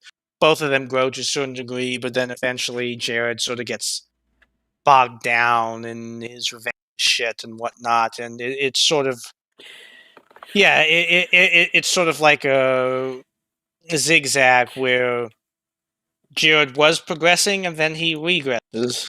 Yeah, I guess I didn't like Jared because he wasn't as good as Ja in MSG. Yeah. Some people also, I think, just don't get into him because they make the Titans so hateable with some of their actions that for a lot it's rather hard to put yourselves in the mindset of someone who stays with the Titans, including Jared. Yeah, and I basically found Char's motivations more interesting than Jared's, and I also like the fact that Char had some motivations which did not have to do with the white base, whereas with Jared it was all about Camille. And himself. Yeah, and himself, of course. Yeah, but and Char has a much cooler name. That too, and cooler design as well. Yeah, and better clothes, I guess. More memorable generally. Titans are snappy dresses, man. You're selling them short. Nah, I prefer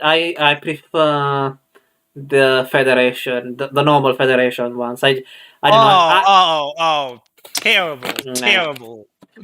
When it comes to Xeon, I like their normal suits. The normal suits are pretty neat. Yeah. But when it comes to normal uniforms, I prefer the Fed ones. The normal. I don't know. I just got too much like we are space Nazis, aren't we? With the Titans. What's wrong with that? Yeah. That's the exact look they're going for. That's why they look cool. I don't know. I mean, at least The old Exactly. black That's why they look blue. cool. Yeah. I don't know. Maybe I'm just kind of. It's a bit too on the nose. Let's put it that way. Like we are evil. We all wear black. Okay. Yeah. So okay, let's move on to the next thing. Was I rooting for him? No, not really. Because as you said, the Titans are just too evil, man. I can't do it. Yeah. So I mean, they were literally like killing whole colonies, and like he didn't like care about it. Maybe if I watched it, I'd be rooting for him. I'm okay, and I mean, Shirok, the magnificent bastard. Would you serve under him? I mean, he seems the people who serve him like all seem to get fucked. So no, I would not want to. next, I mean, that's not entirely fair. Like, Yazan looks fine under him. Sarah... look at what happened to Yazan in Double Zeta, poor guy. He would have been better off dead.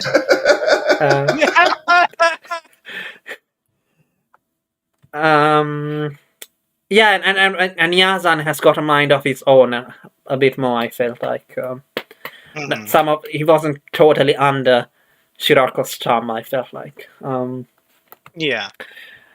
Let's see. What's the next one?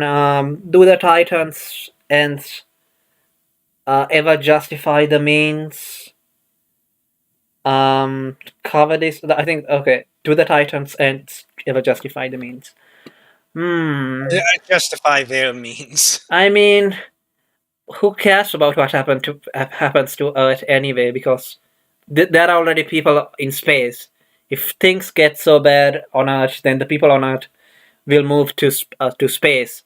If the people on Earth, on the other hand, are forced to move from Earth to space, then the Earth will not get polluted. But who fucking cares? Because there's no people, so it doesn't matter that it's not polluted.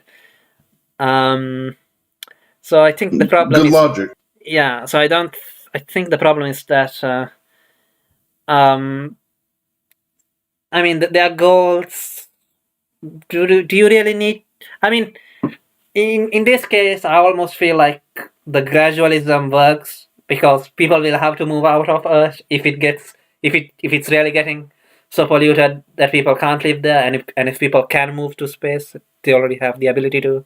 Then obviously they will. So they just have to wait until the Earth gets polluted enough.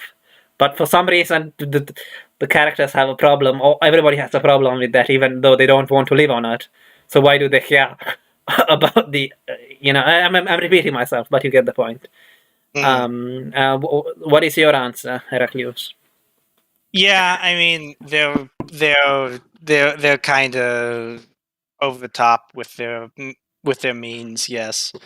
Yeah, you could take the view that if things get bad enough on Earth, we just leave. But it's also sort of the metaphysical idea of you should protect Earth, yada yada, environment, that type of stuff. It's just inherently good to have nature around. I see. I mean, I don't know. But I mean, on the one hand, they want nature to be around nature, but on the other hand, they want to fuck off from Earth to become new types. Because the gravity of the Earth is bad, so it's I don't know. So it's almost like they want to get out of Earth and then worship Earth or something. No, it's not even that, because they want to. In the end, they want to look away from it, right? Yeah. So let's see the cowardice of politicians. I mean, okay. Yeah, I think. Yeah, there's. They get into it more in Double Zeta, but there's still a scene where you have like the one politician who's like mayor of a space colony, and he keeps going back and forth between the AUG and the Titans, where he's like trying to desperately surrender to the Titans, But and then going to the AU. What are you doing? Why have you been helping me?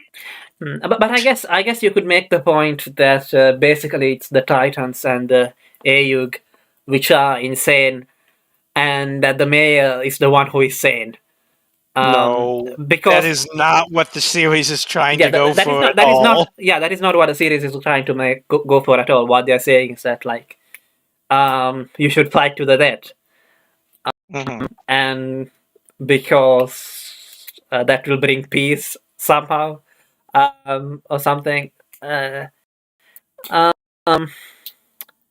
But I mean, you could make the point that okay, like look at all these people who are dying because neither side just wants to surrender, and because if one side won, if one side won, then the conflict would be over, and they're both aiming for the same goal. Sure, but more dictatorship is that the problem? I guess. Well, not dictatorship, but also the matter. You can make the legitimate case that if one side uses all these illicit means in wartime, that they'll still use some of those illicit means in peacetime, and that they're just not worthy of trust. Yeah, I guess. So I guess that in that case, then yeah, you should just side with the AUG. But I don't know. Like historically, I kind of feel like I mean, even a lot of evil regimes tend to become more mellow if you give it enough time. Yeah. You can't, because you can't run things like while murdering 100 million people every 10 years or something. So I mean, it depends on what you value, I guess. Okay, let's go to the next point. The uniqueness of the setting, a world after the fall, where tiny military groups can change the course of history. Do you think Tomino does a good job of communicating this? I think he does a better job. Yeah, I think he does a good job here, more than in MSG, because after MSG, like we are led to believe that like these people on the white base, they were considered to be heroes and whatnot. But when watching MSG, I kind of felt like the white base was like just one tiny part of the war. Like they didn't really change his. I guess. Well, that's sort of the point, though. There is not that the white base necessarily changed history, although they did a little in terms of like constantly distracting Xeon. Actually, yeah, they did, but it's also sort of a matter of the white base got insanely publicized after the war, is the idea. And but now you're saying that things have changed from then, and the Agama actually after you say here a world after the fall. So I guess by after the fall you mean after the 1 year war, right? Yes, after like half of humanity has died, the Federation isn't really able to effectively control things. You have this Spec Ops organization, which is able to leverage its own power to take over the Federation government for a time. It's like all this type of shit. I guess I think he kind of looks like a civil war more than an actual war, even if it is. It is. Yeah. It is essentially, yes. And like if you look at some places like Libya, Libya would be a good example where you can see like little groups being able to make a large difference. So even Syria, before the Islamic State took over everything, there was a lot of small rebel groups which were able to. But I guess even the Islamic State itself could be considered a small rebel group which was able to change history, I guess. But we are talking about a if the whole world was like a mess that way, I guess. Without outside larger forces being able to change, manipulate the civil war. Yeah, I think Zeta does a good job of that, because in that situation, yeah, like all the groups are going to be new. Usually, they're not going to be groups with a long history or something. Yeah. So the distinctions between the groups, like if you look at the different factions in the Syrian civil war, like they all have different names, but like what the fuck does any of that mean? So it's confusing that way. Or maybe even the Spanish Civil War, like Orwell was part of some small group called the POUM or something, and there were many other small groups like that apparently until the Soviet Union came and basically purged the small groups to make one group. Yeah, I think he did a good job. What do you think? Yeah, that's fair. I feel like sometimes it's not as clear how much things have fallen.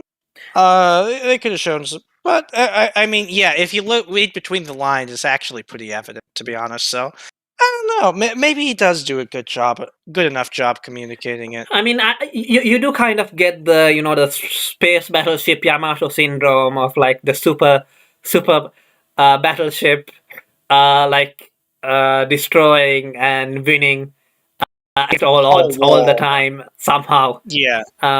You do get a little bit of it, like how the fuck are like why is it that like that, because we only get to see usually just the Agama, whereas the other side is shown to have like so many more battleships sometimes, and so many more mechs as well, but they've got the super robot, so I guess it evens out. I don't know, like I think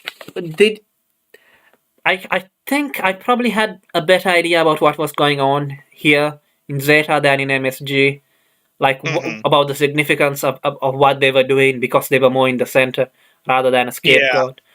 But at the same time, I think it would probably help me if I read a wiki somewhere which explained the significance of each of their actions, because sometimes it does kind of feel like, oh, the Titans are just sending another group, and the Agama is running away, but then suddenly, when the Agama attacks, suddenly that makes a difference. But yeah, I guess what I mean is that it does sometimes get a bit of that episodic feeling, like when you said that you could. That's so common back in the 80s and 90s, though. Yes. So like for example, when you said that you could watch a random Zeta episode and like feel like the cozy family feeling, that also means that you could jump into any Zeta episode and just jump into it and not be too concerned about what's happened before or before you got to this point. Yeah, to a certain degree, yes. But I guess you could also make the point that from the perspective of if you are just a little guy, like just a soldier, because this is Gundam is more from the perspective of the soldiers rather than the commander of a fleet, like say in A Legend of the Galactic Heroes. Like when you're just a soldier, something like a pilot or just a commander of a ship, rather than an admiral or something, then you don't get the whole view, I guess, of the battle all the time. Well, Zeta does a better job than it just looks like, from your perspective as a soldier, like every battle just looks like another battle, I guess. Yeah, it can't run together as a soldier, yes. Zeta is better in that capacity because you at least have a lot of character development going through each and every episode. But you you can get a little lost on sometimes on what exactly is going on. You can usually tell, but it can be a little. You can get lost. So, Yeah, and you're right. It can be that is just something with regards to being a soldier. That at the end of the day, what's important to a soldier isn't the reason behind what they're going to do, but just to do what they need to do. And anything from the perspective of the soldier is naturally going to be a bit like that. I see. So the next question and the last question that you have here, and then I think I have a small question of my own. Um, to round it off. So the last question that you have here is Sarah, her relationship with Shiroko, Katz, and Camille. I thought that her character. This is not a huge part. Yeah, not a huge part, but I thought that the romance between Katz and Sarah was a bit was on the better side, I guess, because they didn't like immediately fall in love with each other. No. Yeah, essentially. Yeah, it's sort of understated. There's this really boyish crush Katz naturally has on this cute girl that shows up at the Agama. By the way, Sarah is that girl in the uniform that I posted there. Nice. Yeah, if you were a 14-year-old, would you have a crush on that? Yep. Yeah, that's what I thought. And go on. And yeah, it's just sort of an interesting counterplay you have there. There's also a fair bit with a connection with her towards Camille. Camille can sort of feel her being fundamentally similar to Four as a new type, and I guess also in some of her issues. Yeah, I don't know. It's just I already went over it sort of, but the idea of sort of a balance between Shirako's more manipulative nature versus Katz's more pure nature, which can sometimes be weakness, which sometimes is a turn off.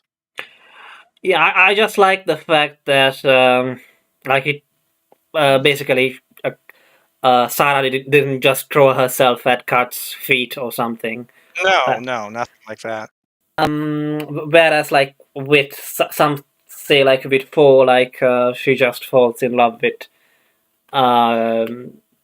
with Camille because I don't know he took her like sightseeing or something a bit. I guess. Yeah, it's really like, oh, you're the first human I've met. Love. She's crazy, guys. She's crazy. Yeah, but I don't know. At least fucking Lala at least seemed to have a lot of insight and whatnot. Four is, you're right, just sort of crazy. I just don't like it when in anime like for example, another example that which comes to mind is Albedo from Overlord, where like I love Albedo. Yeah, I get but it's just stupid how like she got rewrote. She was supposed to be the bitchy character, and now she's the super in love character. Yeah, exactly. That's the joke.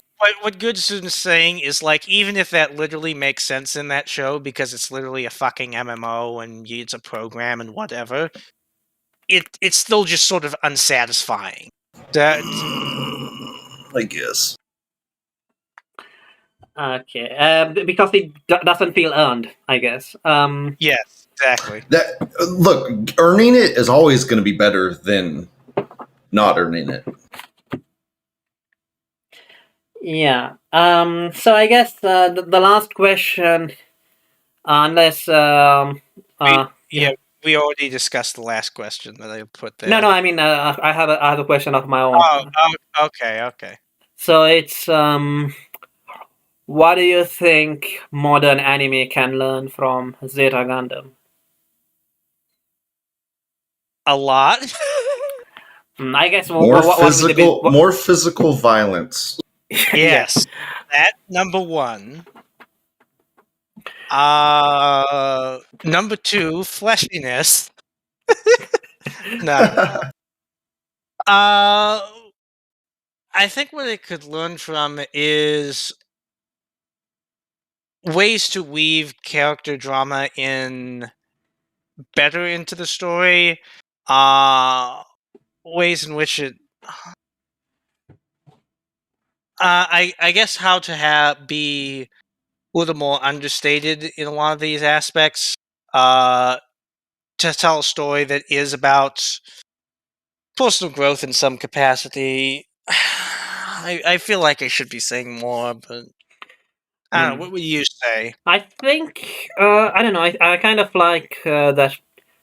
Basically, all characters can die, but I mean, you do have that in some modern anime as well. But Yeah, that's not not revolutionary for today.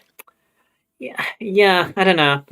I guess is it the other way around that maybe modern anime or rather anime in general learned what it had to learn from Gundam back then, and now it doesn't have a need to look back on it, or would you disagree with that?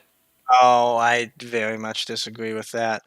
I'd say in terms of quality of character writing, in terms of like I said, the way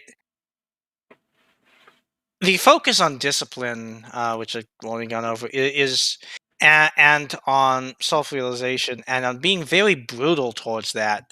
I think is something that a lot of shows could take inspiration from, and I think is naturally motivating and interesting in its own way. You have, yeah, uh, some of the stuff with Rakoa or Torchka, I actually rather like. It's a little on the nose, where like Torchka literally talks about the way sexual dynamics work, but it's actually nice, and it's a lot nicer than main character kun. It does feel really earned. Like this General Tomino's very strange. He's like a liberal with all these reactionary, for lack of a better word, elements, and that's especially his view on the indelible distinction between the sexes. And again, that's something and he views in romance men and women as operating in fundamentally different ways in that capacity, which is not how things are viewed oftentimes today. So that's something that could be learned. I will say that overall, in terms of like mech battles, how you actually direct battle scenes and that type of stuff, this has been surpassed. This has been surpassed many times over. Now, this was in itself, in a way, a step up from the original somewhat, in some ways, but I'd say overall, people today, or animators today, are a lot more skilled in how you should do an action scene uh, than they were back then with regards to this show. No one's going to particularly watch this show just for the action itself. Yeah, I think what's most different then and what's worth looking at is probably the characterization and how there's a lot of annoying characters and maybe, but they're not necessarily bad characters. But for example, because I read some reviews of Zeta and the Double Zeta as well, and one of the complaints which people had was that the characters are annoying. Uh, like, I mean, I guess anime did learn that with characters like Shinji and whatnot. Mm-hmm. But I don't know. I kind of feel like these days it's like it's kind of, you don't get the protagonist been obviously wrong that much. Yeah, which is definitely, which just makes for more interesting character drama, to be honest. Or when the character is explicitly wrong, explicitly has to learn, etc., etc. Yeah. By the way, that's Zeta just means Z, right? Just the letter Z, right? If I'm not mistaken. Yes, correct. Because the reason why it came to mind is because in Italian we say Dragon Ball Zeta for Dragon Ball Z, rather than Dragon Ball Z, and that's because that's how you say Z in Italian. So yeah, so that's what it meant. But I mean, is there any reason why it's called Zeta Gundam, or is it just sounds cool? So why not? It's just a like Roman numeral. Oh, not a Roman. I think it's Greek actually. But yeah, it's just Greek letter rather. Yeah, that's it. Yeah, there's no particular reason behind it. It did set up this thing where all Gundams in UC, a lot of them would be using like Greek names, Greek letter names for themselves. So you obviously double Zeta, and then you got things like Cassie, you got New, which is not New NEW, it's New NU. But that's just sort of more an in-universe thing. Yeah, the name is just sort of random. The Japanese always do weird, crazy names. Like a random, he uses a random word generator or something. I don't know. He looks at a Greek dictionary. Yeah, I struggle to think of. Okay, there's one Gundam name that was meaningful, and it's Gundam Iron-Blooded Orphans. I mean, how? Oh my god! That's literally the name of that's literally the name of the mecha, is it? No, that's the name of the show. That's not the name. Oh god, that would have been an awful name for a mech. Yeah. No, not the mecha. The mech is named Barbatos. I see. So god. So that's the only title of the anime which you think makes sense. The only Gundam. Everything else is just sort of random. It's like, well, Mobile Fighter G Gundam. It's like, okay, well, the Mobile Fighter part makes sense. What does G have to do with anything? Fuck you. Gundam 00, okay. Gundam for the new millennium, I guess. That's did Rick Diaz mean anything? I think he did. I don't think so. Gundam Age. This is Gundam for little boys. Because I remember watching like an extra file. There was an extra file in the. I deleted it now, so I don't have it. But it explains there was some in-universe explanation about this guy called Rick, who discovered something. Yeah, whatever. It doesn't really matter, I guess. Yeah, I think I was kind of worried we might not have, or rather, I didn't really have much to say about it. But fortunately, thanks to Heraclius and Bio Gundam, and Lou, of course, we were able to to talk about this for a while now. Lou's just here so that we can explain things and realize it's even more insane when we explain it in words. That's the great. So the Diaz in Rick Diaz is derived from Bartholomew Diaz. Okay. The Portuguese explorer who first rounded the Cape of Good Hope. Yeah, they do a lot of things like that, but it's just like references to random things. It's not like it's particularly meaningful. Yeah, that's true. Yeah. It's a bit sad that the people. I don't know. I didn't feel like the Gundam Zeta was as memorable as the original Gundam, because I like the and design, because there were so many other mechs. So yeah. In this one, anyway, I think I've kept you for long enough. Yep. So let's stop the stream.